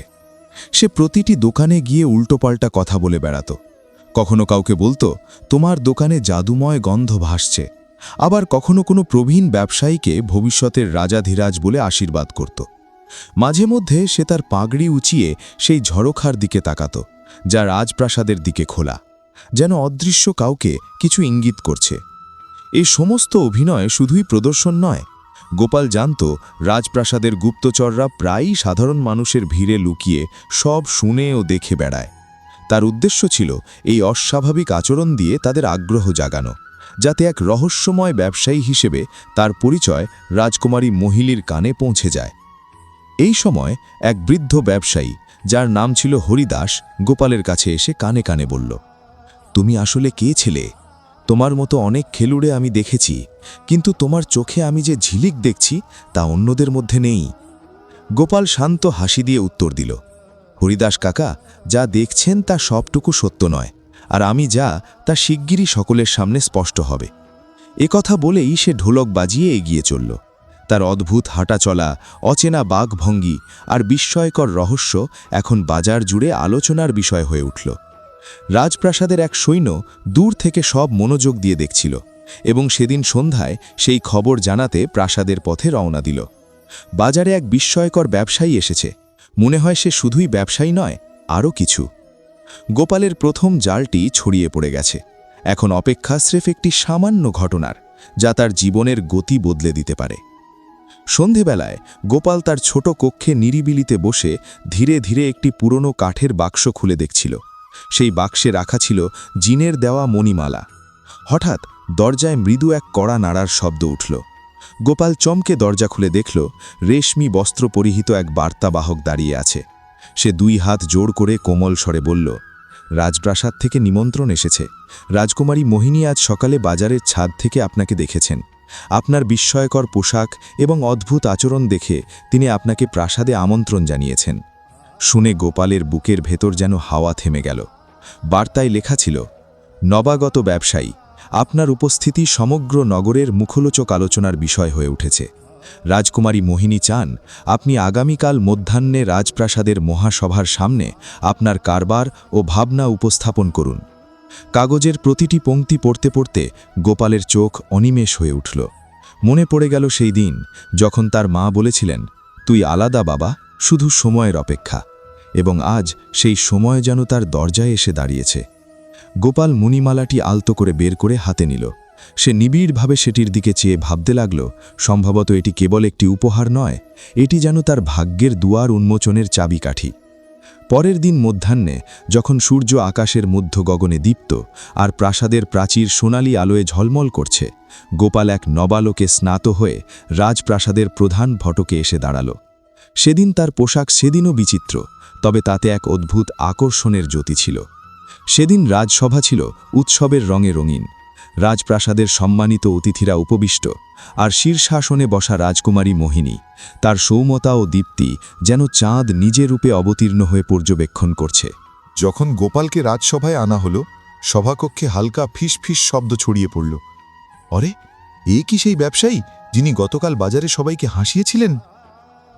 রাজকুমারী যখন গোপালের দিকে তাকালেন, তার চোখে এক মুহূর্তের স্থিরতা নেমে এলো। গোপাল বিনম্রভাবে প্রণাম করল। ঝোলার ভেতর থেকে ধীরে ধীরে সে বের করল ছোট্ট সূক্ষ্ম নকশায় গড়া হিরে মণিতে অলঙ্কৃত সেই হার, যা জিন তার জন্য নিয়ে এসেছিল। গোপাল কোমল কণ্ঠে বলল, রাজকুমারী, এটি আমার পক্ষ থেকে একটি ক্ষুদ্র উপহার। কেউ ভাবেনি যে এই রঙিন পোশাকের ব্যবসায়ী, যে গতকাল পর্যন্ত বাজারে ফল বিক্রি করত, আজ আপনার সামনে এত আত্মবিশ্বাস নিয়ে দাঁড়াতে পারবে। রাজকুমারী হারটি হাতে নিলেন। তার চোখ এক মুহূর্তের জন্য রত্নদীপ্ত হয়ে উঠল। বহুদিন পর তিনি প্রথমবার মৃদু হাসলেন এবং গোপালের দিকে দৃষ্টি রেখে জিজ্ঞেস করলেন, তুমি কে? সত্যি বলো, মনে হচ্ছে এই হারটি যেন কেবল আমার জন্যই নির্মিত। রাজকুমারীর আঙুল এখনও সেই ঝকঝকে হারটি ধরেছিল। তিনি শান্ত সুরে আবার প্রশ্ন করলেন, কিন্তু তুমি তো সাধারণ এক ব্যবসায়ী, তবুও এমন অনন্য ও অতুলনীয় উপহার তুমি দিলে কিভাবে? গোপাল মৃদু হাসল। রাজকুমারী, আমি আপনার প্রজা। আমি চাই আপনি আমাকে এই দরবারে যে কোনো কাজে নিযুক্ত করুন। যে কাজই হোক, আমি অটল সততা ও পরিশ্রম দিয়ে তা সম্পন্ন করব। রাজকুমারী আবার বললেন, তুমি এখনও তোমার নামও জানাওনি তরুণ। ব্যবসায়ী মাথা নত করে বলল, গোপাল। রাজকুমারী হালকা হাসি ফুটিয়ে তার দিকে তাকালেন। তাহলে গোপাল, যদি তুমি বলো যে সব করতে পারো, তবে কি আমার 3টি প্রশ্নের উত্তর দিতে পারবে?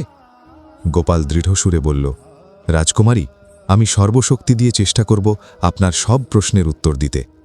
রাজকুমারী প্রথম প্রশ্ন করলেন, তুমি কি আমাকে এমন একটি ফুল এনে দিতে পারবে যা কোনোদিন কুমলাবে না? গোপাল হাসি মুখে বলল, রাজকুমারী, সেই ফুল তো আপনার হাসি। তা প্রতিদিনই নবীন হয়ে ফুটে ওঠে এবং সমগ্র রাজ্যে আলোক ছড়ায়। সভাকক্ষে একধমকা হালকা হাসির ঢেউ উঠল। রাজকুমারীর মুখেও হাসির আভা ছড়িয়ে পড়ল। এরপর রাজকুমারী দ্বিতীয় প্রশ্ন করলেন, ধরো আমি এমন একটি মিষ্টি চাই যা একদিকে মিষ্টি, অন্যদিকে আবার টকও, তুমি কি তা দিতে পারবে? গোপাল সঙ্গে সঙ্গেই উত্তর দিল, রাজকুমারী, আমি আপনাকে দেব সেই মধুর আম যা গতকাল রঙিন ফলের সঙ্গে বাজারে বিক্রি করেছিলাম। এতে টক মিষ্টি দুটোরই স্বাদ আছে, আর সবচেয়ে বেশি আছে আমার শ্রমের ছাপ। সভায় অনেকেই হাসি চাপতে পারল না। তারা বলল, এই ছেলেটি বুদ্ধিমানও, আবার বাকপটু ও রসিকও। রাজকুমারী হেসে তৃতীয় প্রশ্ন করলেন, আর যদি তোমাকে পাখা ছাড়া উড়তে হয়, তুমি কিভাবে উড়বে? গোপাল বিনম্রভাবে মাথা নত করে বলল, রাজকুমারী, যদি উড়তেই হয় তবে আমি আপনার প্রশংসায় এমন এক গান হয়ে যাব যার সুর শুনলেই সবার মন আকাশে ভেসে উঠবে। পাখা ছাড়াই যখন মন ওড়ে তখনই তার উড়ান সর্বোচ্চ উচ্চতায় পৌঁছায়।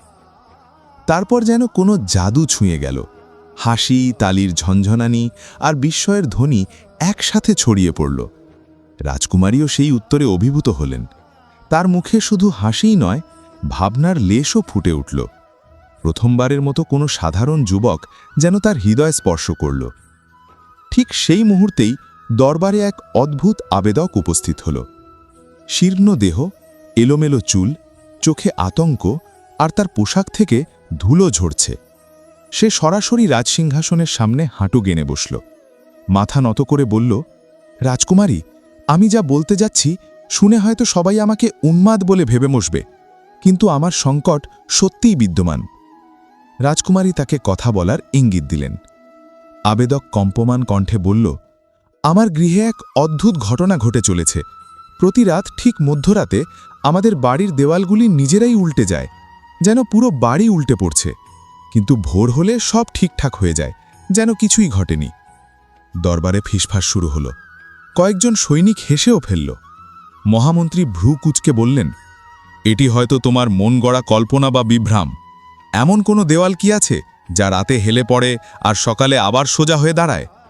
কিন্তু আবেদক দৃঢ়স্বরে বলল, আমি মা ও সন্তানের নামে শপথ করছি, আমি মিথ্যা বলছি না। আমরা বহু রাত জেগে দেখেছি, এটি কোনো স্বপ্ন নয়। রাজকুমারী মোহিনী গম্ভীর কণ্ঠে বললেন, যদি তুমি মিথ্যাবাদী হও তবে শাস্তি পাবে, কিন্তু যদি সত্যি হয় তবে এটি আমাদের নগরের শান্তির সঙ্গে সম্পর্কিত গুরুত্বপূর্ণ বিষয়। কেউ কি এর সমাধান করতে পারবে?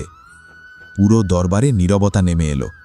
মহামন্ত্রী নির্বাক, সেনাপতি নির্বাক, সবার মুখে বিস্ময় আর সংশয়ের ছাপ। রাজকুমারী হাসে ধীরে গোপালের দিকে তাকালেন। গোপাল, তোমার কি কোনো সমাধান জানা আছে? গোপাল মনোযোগ সহকারে আবেদককে দেখল। তারপর বলল, রাজকুমারী, সমাধান তখনই মিলবে যখন প্রশ্নের মূলটিকে সঠিকভাবে বোঝা যাবে। আমাকে এক রাত এই ব্যক্তির গৃহে থাকতে দিন। আমি দেওয়ালগুলিকে নয়, বরং সেই সত্যকে দেখতে চাই যা তাদের আতঙ্কিত করছে। রাজকুমারী হাসি মুখে সম্মতি জানালেন। ঠিক আছে গোপাল, আজ রাতে তুমি তার গৃহে যাবে। আগামীকাল দরবারে জানাবে রাজ্যের এই রহস্যের মূলে পৌঁছানো সম্ভব কিনা। এভাবেই সেই দিনের দরবার সমাপ্ত হল। কিন্তু প্রথমবারের মতো দরবারের সভাসদদের মুখে নিঃশব্দ জিজ্ঞাসার ছাপ ফুটে উঠল। এই যুবক প্রতিবার কিভাবে অসম্ভবকে সম্ভব করে দেখায়? গোপাল আবেদককে নিয়ে তার বাড়ির পথে রওনা হল।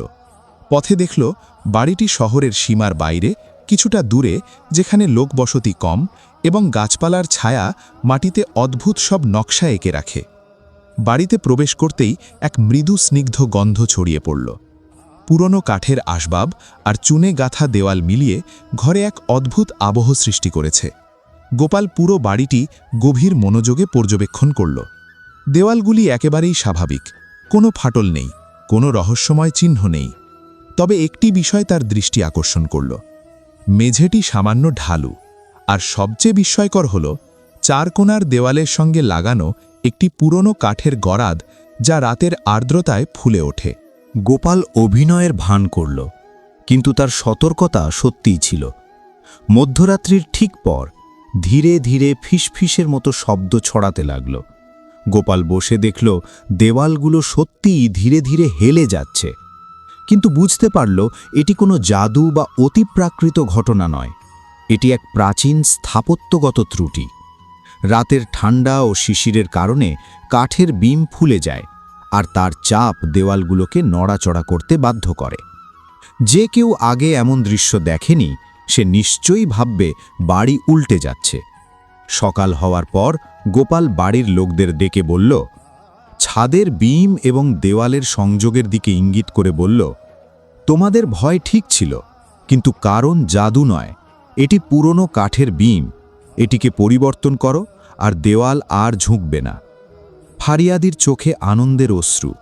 গোপাল বাবু, আমরা ভেবেছিলাম এটি কোনো সাপ বা অতিপ্রাকৃত ঘটনা। পরদিন গোপাল যখন দরবারে এই ঘটনা জানালেন, দরবার আনন্দের তালি আর গর্জনের আওয়াজে মুখরিত হয়ে উঠল। রাজকুমারী ধীর কণ্ঠে বললেন, গোপাল, তুমি শুধু চতুর নও, তুমি মানুষের ভয়ও বুঝতে পারো। আমাদের রাজ্যে এমন বুদ্ধিমান লোকই দরকার। গোপাল মাথা নত করে বলল, রাজকুমারী, বড় উপাধি আমার প্রয়োজন নেই। আমি এখনও সেই ছোট্ট ছেলে যে মাটির সঙ্গে যুক্ত। মায়ের সঙ্গে ছোট্ট ঘরে বসে রুটি খেতাম, ওই থেকেই আমার পথ চলা শুরু হয়েছে। রাজমহলের বিশাল সভাগারে সেই দিন যেন নতুন আলো ছড়িয়ে পড়ল। মৃদঙ্গের সুর আর শঙ্খনাদের মধ্যে দরবারীরা গোপালের প্রতি সম্মান প্রকাশ করল। রাজকুমারীর ইঙ্গিতে মহামন্ত্রী ঘোষণা করলেন, আজ থেকে গোপাল এই দরবারের বিশেষ উপদেষ্টা। পূর্ণ দরবার তালি ও প্রশংসায় মুখরিত হল। কিন্তু সমস্ত তোরপাড়ের মধ্যে গোপালের চোখ নেমে গেছে। মুখ শান্ত, মন ভেতরের অনেক দূরে, যে দূরত্বে তার ছোট্ট মাটির ঘর, মা এবং নির্দিষ্টভাবে জীবন শুরু হয়েছিল। গোপাল নত মাথায় বলল, রাজকুমারী, আমি বড় উপাধি চাই না। আমি এখনও সেই সাধারণ ছেলে যিনি শুধু সত্য ও মাটির সঙ্গে যুক্ত থাকতে চায়। রাজকুমারী হাসি মুখে তাকালেন। এই সত্যি ও সরলতার কারণে তুমি এই পদের জন্য সবচেয়ে যোগ্য, গোপাল। পরামর্শ দিতে হলে প্রথমে একজন মানুষকে মানুষই থাকতে হয়। মহলের এক কোণে দাঁড়ানো বৃদ্ধ সৈনিক চোখ মুছতে মুছতে অন্য সৈনিককে বলল, আজকের দরবারে আসল পরামর্শক এসেছে, যে শুধু বই থেকে নয়, জীবন থেকেও শিখেছে। কয়েকদিনের মধ্যেই গোপাল তার সরলতা ও বুদ্ধিমত্তার কারণে পুরো মহলের প্রিয় হয়ে উঠল। ছোট সৈনিক হোক বা মহামন্ত্রী, সবাই তার পরামর্শকে গুরুত্ব দিতে শুরু করল। কিন্তু এক রাত যখন মহল ঘুমিয়েছিল, এক অদ্ভুত ঘটনা ঘটল। রাজকুমারীর শয়নকক্ষের বাইরে রাখা ঘড়ির ঘণ্টা হঠাৎ জোরে বাজতে শুরু করল। সৈনিকরা ছুটে এলো, কিন্তু দরজা ভিতর থেকে বন্ধ। দরজা ভেঙে ভেতরে ঢুকলে দেখা গেল গোপাল যে অমূল্য হার রাজকুমারীকে দিয়েছিল তা নিখোঁজ। মোহিনী সুস্থ ছিলেন, তবে চরম আতঙ্কে কাঁপছিলেন। কাঁপতে কাঁপতে বললেন, আমি জেগেছিলাম। হঠাৎ ঘরের বাতাস অস্বাভাবিক হয়ে উঠল। দেওয়ালে যেন ঝড়োখার ছায়া ফুটে উঠল, আর তারপর হাটটি হঠাৎ অদৃশ্য হয়ে গেল। এই কথায় গোপালের মুখে গভীর চিন্তার রেখা স্পষ্ট হল। তিনি নিঃশব্দে বেরিয়ে গেলেন সেই বাগানের দিকে যেখানে প্রথমবার ঝড়োখা দেখা দিয়েছিল। কিন্তু এবার মাটির বালিতে লেখা ছিল একটি বার্তা, যে বস্তু তুমি ত্যাগ করেছ তা এখন নিজেই তোমাকে খুঁজতে এসেছে। যে গোপাল এতদিন হাস্যোজ্জ্বল ও সহজ ভাবাপন্ন ছিলেন, তিনি প্রথমবার দৃশ্যত অস্বস্তিতে পড়লেন। রাজকুমারী ধীরে তার কাঁধে হাত রেখে বললেন, তুমি কি আমাকে কিছু গোপন করছো? গোপাল দীর্ঘ নিঃশ্বাস নিয়ে বললেন, রাজকুমারী, সেই ঝড়োখার জগতে এমন রহস্য লুক্কায়িত আছে যা আমি সম্পূর্ণরূপে উপলব্ধি করতে পারিনি।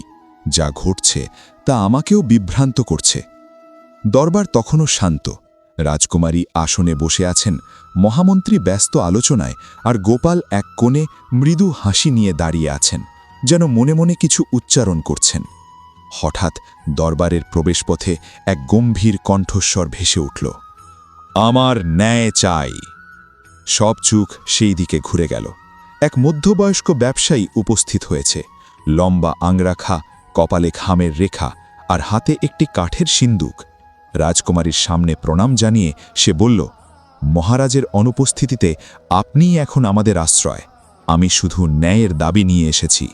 রাজকুমারী গভীর স্বরে বললেন, কি ঘটেছে বলো। ব্যবসায়ী সিন্দুকটি মাটিতে রেখে ঢাকনা খুলল। ভিতরে ভাঙা কাঁচ, ছড়ানো বস্ত্র এবং শূন্য মূল্যবান রত্নের বাক্স। গতরাতে আমার অমূল্য রত্ন চুরি হয়েছে, আর আমি নিশ্চিত এই চুরি মহলের অভ্যন্তরে অবস্থানকারী কারোরই কাজ। দরবারে আলোড়ন উঠল। মহামন্ত্রী তৎক্ষণাৎ বলে উঠলেন, কি বলছো?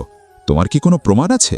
ব্যবসায়ী গভীর নিঃশ্বাস নিয়ে দৃঢ় কণ্ঠে বলল, রাতের অন্ধকারে দেখেছিলাম মহলের পেছন দিক দিয়ে কেউ যাতায়াত করছে, আর সে আর কেউ নয়, গোপাল। মুহূর্তেই পুরো দরবারে নেমে এলো চূড়ান্ত নীরবতা, যেন চারদিকের হাওয়া স্তব্ধ হয়ে দাঁড়াল।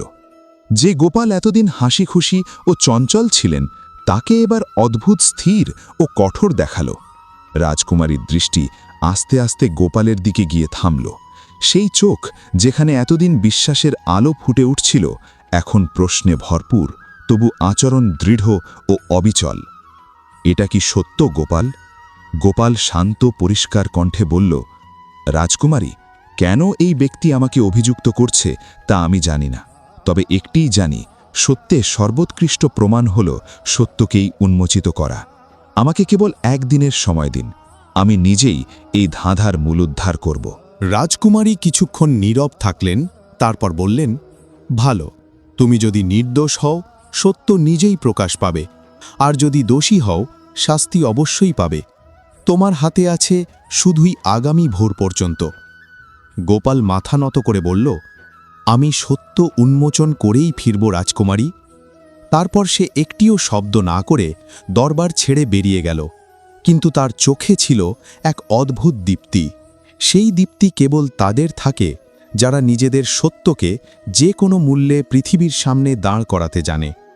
মহল থেকে বেরিয়ে আসার পর গোপালের মুখে এক ফোঁটা ভয়ও দেখা গেল না, বরং ছিল হালকা আত্মবিশ্বাসী হাসি।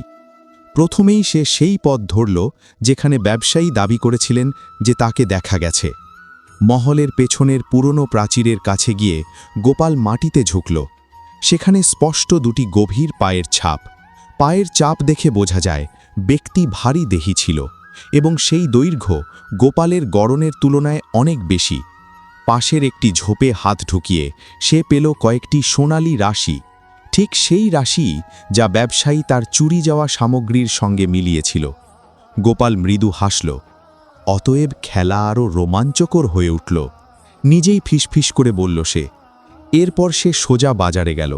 সেখানে গিয়ে আগের মতোই হাস্যরসের ছলে দোকানীদের জিজ্ঞাসা করতে লাগল, হে ভাইসব, কাল রাতে কারা জাগছিলেন? কোনো ছায়ামূর্তি কি দেখেছেন? দোকানীরা হাসতে লাগল, কিন্তু হঠাৎ চায়ের দোকানের মালিক বলল, হ্যাঁ রে ভাই, আমি যখন রাতের শেষে দোকান গুটোচ্ছিলাম তখন দেখেছি সেই লম্বা দেহী ব্যবসায়ী যে প্রতিদিন মহলে যাতায়াত করে, সে যেন কোনো বস্তা টেনে নিয়ে যাচ্ছিল। গোপাল চমকে উঠল। সেই একই ব্যবসায়ী যে সকালে দরবারে এসে অভিযোগ তুলেছিল। দ্বিতীয় সূত্র পেয়ে গোপাল এবার তার থাকার জায়গা খুঁজতে শুরু করল। একটি ছোট সরাইয়ের ঘরে সে তাকে পেল। তবে সরায়ে ঢুকেও সে চুপচাপ নয়, বরং বাচ্চাদের নানা রকম আওয়াজ করে হাসিয়ে তুলল, যেন সে আগের মতোই দুষ্টুমিতে নিমগ্ন। কিন্তু তার চোখ আটকে গেল ঘরের একটি কোণে। সেখানে পড়েছিল একটি খালি সিন্দুক, আর সিন্দুকের নিচে মাটিতে ছড়ানো বহু মিশ্র পায়ের উল্টো ছাপ, একেবারেই সেই জুতোর ছাপ যা মহলের পেছনে সে দেখেছিল। গোপাল হঠাৎ উচ্চস্বরে বলল, এক ব্যবসায়ী প্রথমে নিজেই নিজের জিনিস লুকিয়ে রাখল, তারপর অন্যের ঘাড়ে দোষ চাপাল।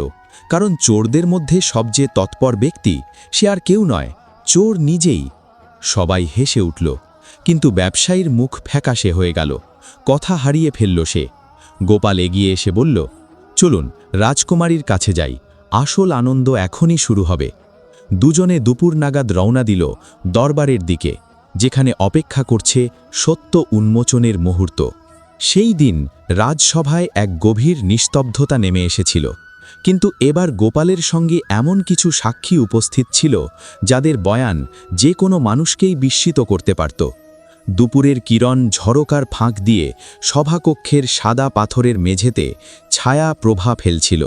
সেই আলো অন্ধকারের মধ্যে সভার কেন্দ্রে দাঁড়িয়েছিল গোপাল। তার পাশে ছিল সেই ব্যবসায়ী, পানীয় বিক্রেতা, সরায় গৃহের প্রধান এবং বাজারের আরও কয়েকজন।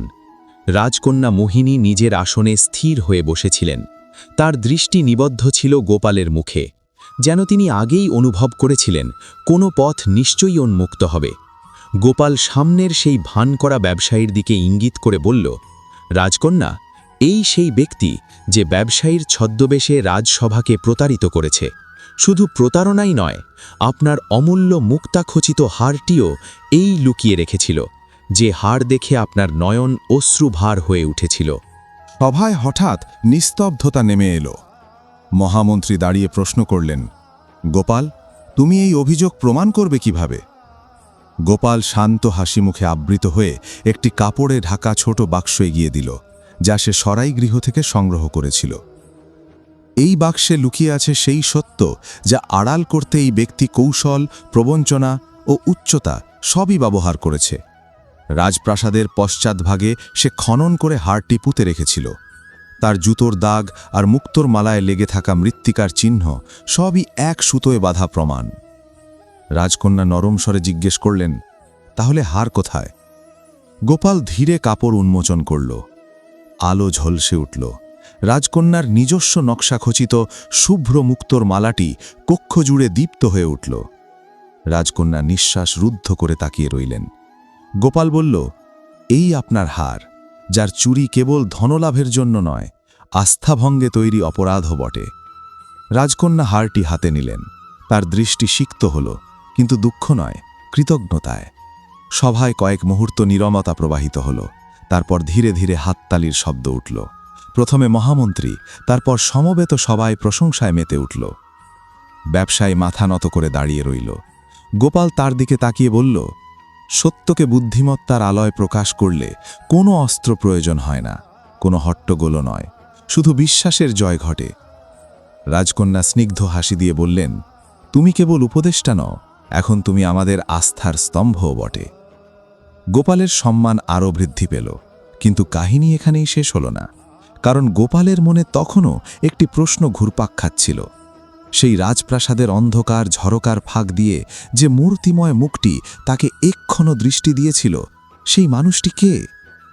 সেই রাতে প্রাসাদ দীর্ঘক্ষণ আলো আবর্তে মুখর ছিল, কিন্তু গোপালের চোখে ঘুম ছিল না। তার অন্তরের কোথাও এক অদৃশ্য খোঁচা জাগছিল, এক অসমাপ্ত রহস্য যেন তার মনকে টেনে ধরছিল। সে বারবার তাকাচ্ছিল সেই রাজ ঝরকাটির দিকে, যেখানে বহুদিন আগে সে সেই অজানা ছায়ামূর্তি দেখেছিল। মাত্র এক্ষণের জন্য দেখা হয়েছিল মুখটি, অথচ সেই দৃষ্টিতে যেন গোপালকে চিনে নেওয়ার স্পষ্ট আভাস ছিল। রাতের চাঁদ তখন প্রাসাদের দেয়ালে রূপালী আলো ঢালছিল। গোপাল ধীরে ধীরে ঝরকার দিকে এগোল, সেই স্থান যেখান থেকে রাজকন্যার কক্ষ দেখা যায়। কিন্তু এবার সে চারপাশের দেয়াল খুঁটিয়ে পরীক্ষা করল, এবং হঠাৎই এক সূক্ষ্ম গোপন দরজার রেখা প্রকাশ পেল। আঙুলের চাপ পড়তেই এক ক্ষীণ শব্দ হল, দেয়ালের একটি অংশ সরল। গোপালের নিঃশ্বাস থমকে গেল। ভেতরে দেখা গেল এক সরু অন্ধকার পথ, দেয়াল জুড়ে জাল, অথচ মেঝে বিস্ময়করভাবে পরিষ্কার, যেন সম্প্রতি কেউ এ পথে গোপনে চলাফেরা করেছে। গোপাল নিঃশব্দে সামনে এগোতে লাগল। সংকীর্ণ পথটি শেষমেশ একটি ক্ষুদ্র মুক্ত প্রাঙ্গণে মিলল। সেখানে বসেছিলেন এক প্রবীণা, রূপালী চুলে আবৃত, অথচ নয়নে এক তীক্ষ্ণ দীপ্তি। সেই দীপ্তি গোপালকে বহুদিন আগে ঝরকার আড়াল থেকে টেনে এনেছিল। প্রবীণা শান্ত হাসিতে বললেন, অবশেষে তুমি এলে গোপাল। গোপাল বিস্ময়ে প্রশ্ন করল, আপনি কে, আর আমাকে ঝরকার ভিতর থেকে দেখতেন কেন? প্রবীণা গভীর শ্বাস নিলেন। আমি এই রাজবংশের অত্যন্ত প্রাচীন রক্ষক। আমাকে কেউ দেখে না, কিন্তু আমি সবই দেখি। তোমার মধ্যে যে শুদ্ধতা, যে অমলিন আলো, সেই আলোর টানেই আমি তোমাকে অনুসরণ করেছি। তুমি যে হারটি রাজকন্যাকে ফিরিয়ে দিয়েছ, তার প্রকৃত ইতিহাসও তোমার অজানা।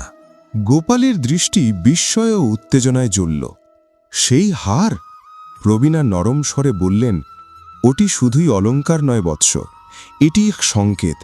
একদিন এমন সময় আসবে যখন এই হার নিজের রহস্য উন্মোচন করবে, আর তখন এই রাজ্য রক্ষার ভার শুধু তোমার কাঁধে থাকবে।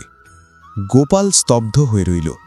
একদিকে তার সাধারণ পরিচয়, আর অন্যদিকে সামনে এসে দাঁড়ানো বিপুল দায়িত্ব। এক অন্তর্লুকায়িত সত্য তাকে পূর্ণভাবে গ্রাস করল। পরদিন ভোরের প্রথম আলো সোমপুর রাজপ্রাসাদের উচ্চ মিনারে পড়তেই সমগ্র নগরী সোনার আভায় দীপ্ত হয়ে উঠল। সেই আলোর মধ্যে এগিয়ে চলেছিল এক ছায়ামূর্তি। ব্যবসায়ের ছদ্মবেশেও নয়, সৈন্যের ভানেও নয়। এটি ছিল গোপাল, তার জীবনের সবচেয়ে গভীর প্রশ্নের উত্তর সন্ধানে। গতরাত্রির রহস্যময়ী প্রবীণার বাণী তার মস্তিষ্কে বারবার ফিরে আসছিল। সেই হার সংকেত, সময় তোমাকে ডাকবে। এবং আজ আপাতত সেই সময় যেন বাস্তব হয়ে এসেছে। রাজপ্রাসাদের অন্তঃপুরে অচেনা অশান্তি বিরাজ করছিল। মহামন্ত্রী ও অন্যান্য সভাসদদের মনে ভয়ঙ্কর বিপদের শঙ্কা। রাজকন্যা মোহিনীর কক্ষে রাখা অমূল্য সম্পদ হঠাৎ উধাও। কোনো তালা ভাঙা হয়নি, কোনো প্রহরীও কিছু আন্দাজ করতে পারেনি, কিন্তু ঝরকার আড়ালের বহুদিনের পুরনো প্রাচীর খানিকখানি সরে গিয়েছিল। মহামন্ত্রী ক্রোধে গর্জে উঠলেন। রাজাও গভীর উদ্বেগে নিমগ্ন। ঠিক তখনই গোপাল এগিয়ে এলো। তার হাতে ছিল সেই হার, এবার ম্লান দীপ্তিকে আবৃত। গোপাল বলল, মহারাজ, এটি শুধু একটি রত্নখচিত অলঙ্কার নয়, এটি সেই ব্যক্তির চিহ্ন যে রাজকন্যার নিকটস্থ থেকে দীর্ঘকাল ধরে সবচেয়ে বড় বিশ্বাসঘাতকতা চালিয়ে আসছে। সভায় এক মুহূর্তে গাঢ় নীরবতা নেমে এলো। রাজকন্যার চোখেও শঙ্কার রেখা, কিন্তু গোপালের নয়নে জ্বলছিল অকৃত্রিম সত্য। সে জানালো, প্রাসাদের ভিতরে একটি প্রাচীন গোপন পথ রয়েছে, ঝরকার আড়ালে। কেউ সেই পথ ব্যবহার করে বহুদিন ধরে নিজের স্বার্থ সিদ্ধি করছে। রাজা তৎক্ষণাৎ আদেশ দিলেন। সশস্ত্র প্রহরীদের সঙ্গে গোপাল সেই গুপ্ত পথ ধরে এগোল। কিছুক্ষণের মধ্যেই উদ্ঘাটিত হল এক বিস্ময়কর দৃশ্য। প্রাসাদের গুপ্ত কোষাগারে ধরা পড়ল সেই ব্যক্তি যিনি বছরের পর বছর সততার মুখোশ পরে সকলকে বিভ্রান্ত করেছেন। সে আর কেউ নয়, স্বয়ং মহামন্ত্রী। তার চারপাশে স্তূপীকৃত রাজসম্পদ, ঝরকার আড়ালের গোপন পথ সে বহুদিন ধরে নিজের নিয়ন্ত্রণে রেখেছিল। রাজা স্তব্ধ দৃষ্টিতে তাকিয়ে রইলেন, চক্ষে বেদনাভার। বিশ্বাসভঙ্গের যন্ত্রণা যেমন ছিল, তেমনি গোপালের প্রতি নিঃশব্দ গর্ব বিরাজ করল। সেদিন সভাগৃহে সকল রহস্য উন্মোচিত হল। গোপাল সেই হারটি পুনরায় রাজকন্যার হাতে তুলে দিয়ে বলল, এবারের দীপ্তি ফিরে পেয়েছে রাজকন্যা, কারণ এর সত্য আজ প্রকাশ্যে এসেছে।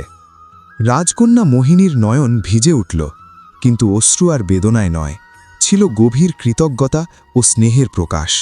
তিনি বললেন, গোপাল, তুমি শুধু আমাদের রক্ষা করনি, আমাদের শিখিয়েছ সত্যরক্ষক কখনো জাঁকজমকের বহিরাবরণে আসে না, সে আসে সাধারণ মানুষের ভিড়ের মধ্যেই। আজ থেকে তুমি কেবল উপদেষ্টা নও, তুমি আমার জীবনের সর্বাধিক নির্ভরযোগ্য সহচর।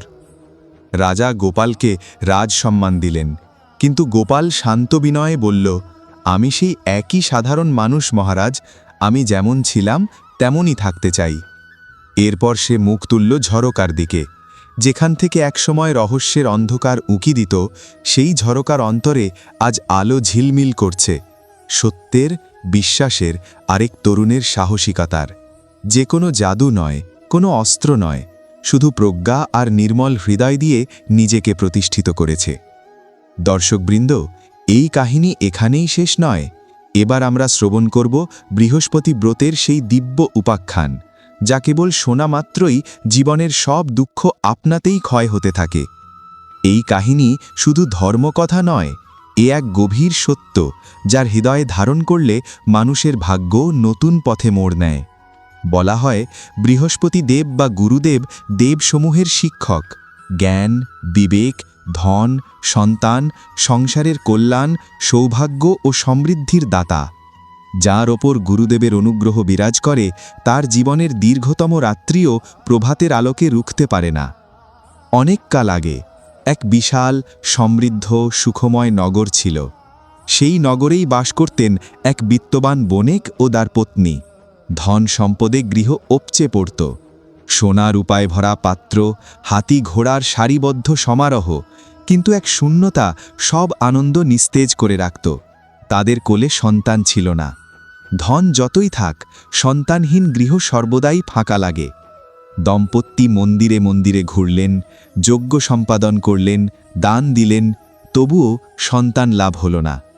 ক্রমে সময় গড়িয়ে চলল। বণিকের ধনও ক্ষয় হতে লাগল।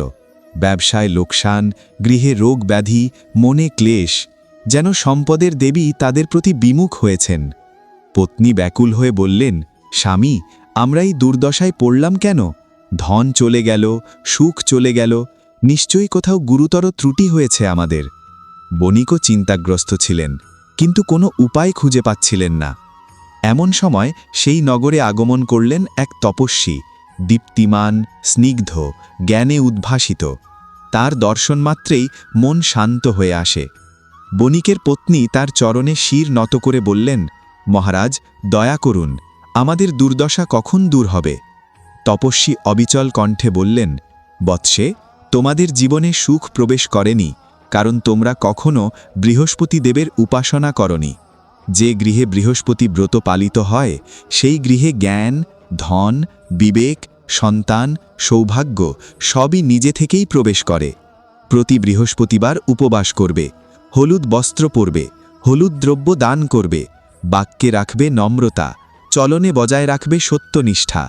এবার বৃহস্পতির এই পবিত্র কাহিনী পূর্ণ সম্মানে শ্রবণ করো।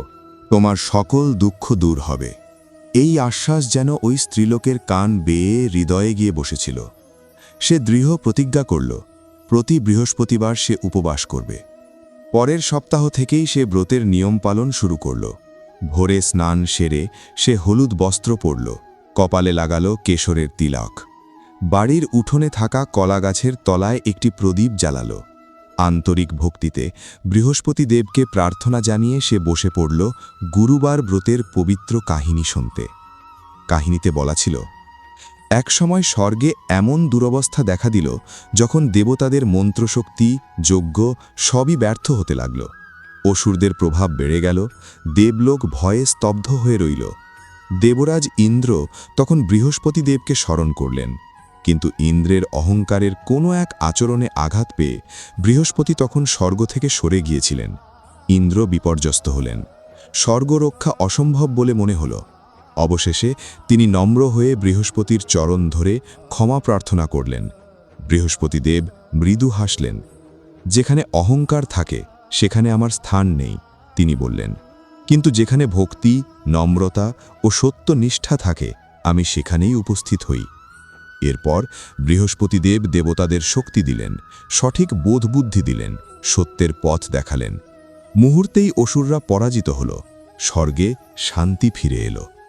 স্ত্রীলোকটি যখনই এই কাহিনী শুনত, তার মনেও যেন নতুন আলো ছড়িয়ে পড়ত। সে ক্রোধ ত্যাগ করল, কঠোর বাক্য পরিহার করল, ঘরে শান্তির বাতাবরণ ফিরিয়ে আনল। প্রতি বৃহস্পতিবার সে দান করত, কখনো হলুদ, কখনো ছোলার ডাল, কখনো কাউকে হলুদ বস্ত্র। বৃহস্পতি দেবের প্রতি শ্রদ্ধা তার মনে গভীর হয়ে উঠল। বলে থাকেন, ভক্তির ফল কখনো দেরি হয় না। 3টি বৃহস্পতিবারও শেষ হতে না হতে তাদের ব্যবসার বাধা দূর হতে শুরু করল। বহুদিন আটকে থাকা বাণিজ্যিক চুক্তি সম্পন্ন হল, ঘরে আবার অর্থপ্রবাহ ফিরল। আর 4র্থ বৃহস্পতিবারেই সন্তান লাভের সুসংবাদ মিলল। 9 মাস পরে তাদের কোলে এলো নবজাতক। যে ঘর একসময় উদ্বেগে ঢেকে থাকত, সেখানে ফিরে এলো হাসি, কলতান আর সমৃদ্ধি। স্ত্রীলোকটি চোখ ভেজা অবস্থায় মন্দিরে গিয়ে বলল, গুরুদেব, আমার জীবনের অন্ধকার আপনি দূর করেছেন। যা অসম্ভব মনে হয়েছিল তা আজ সম্ভব হয়েছে। প্রিয় দর্শকবৃন্দ, এই বৃহস্পতিদেবের মহিমা। যেখানে সত্য, সংযম ও সেবা থাকে, সেখানেই গুরু কৃপা স্থায়ী হয়।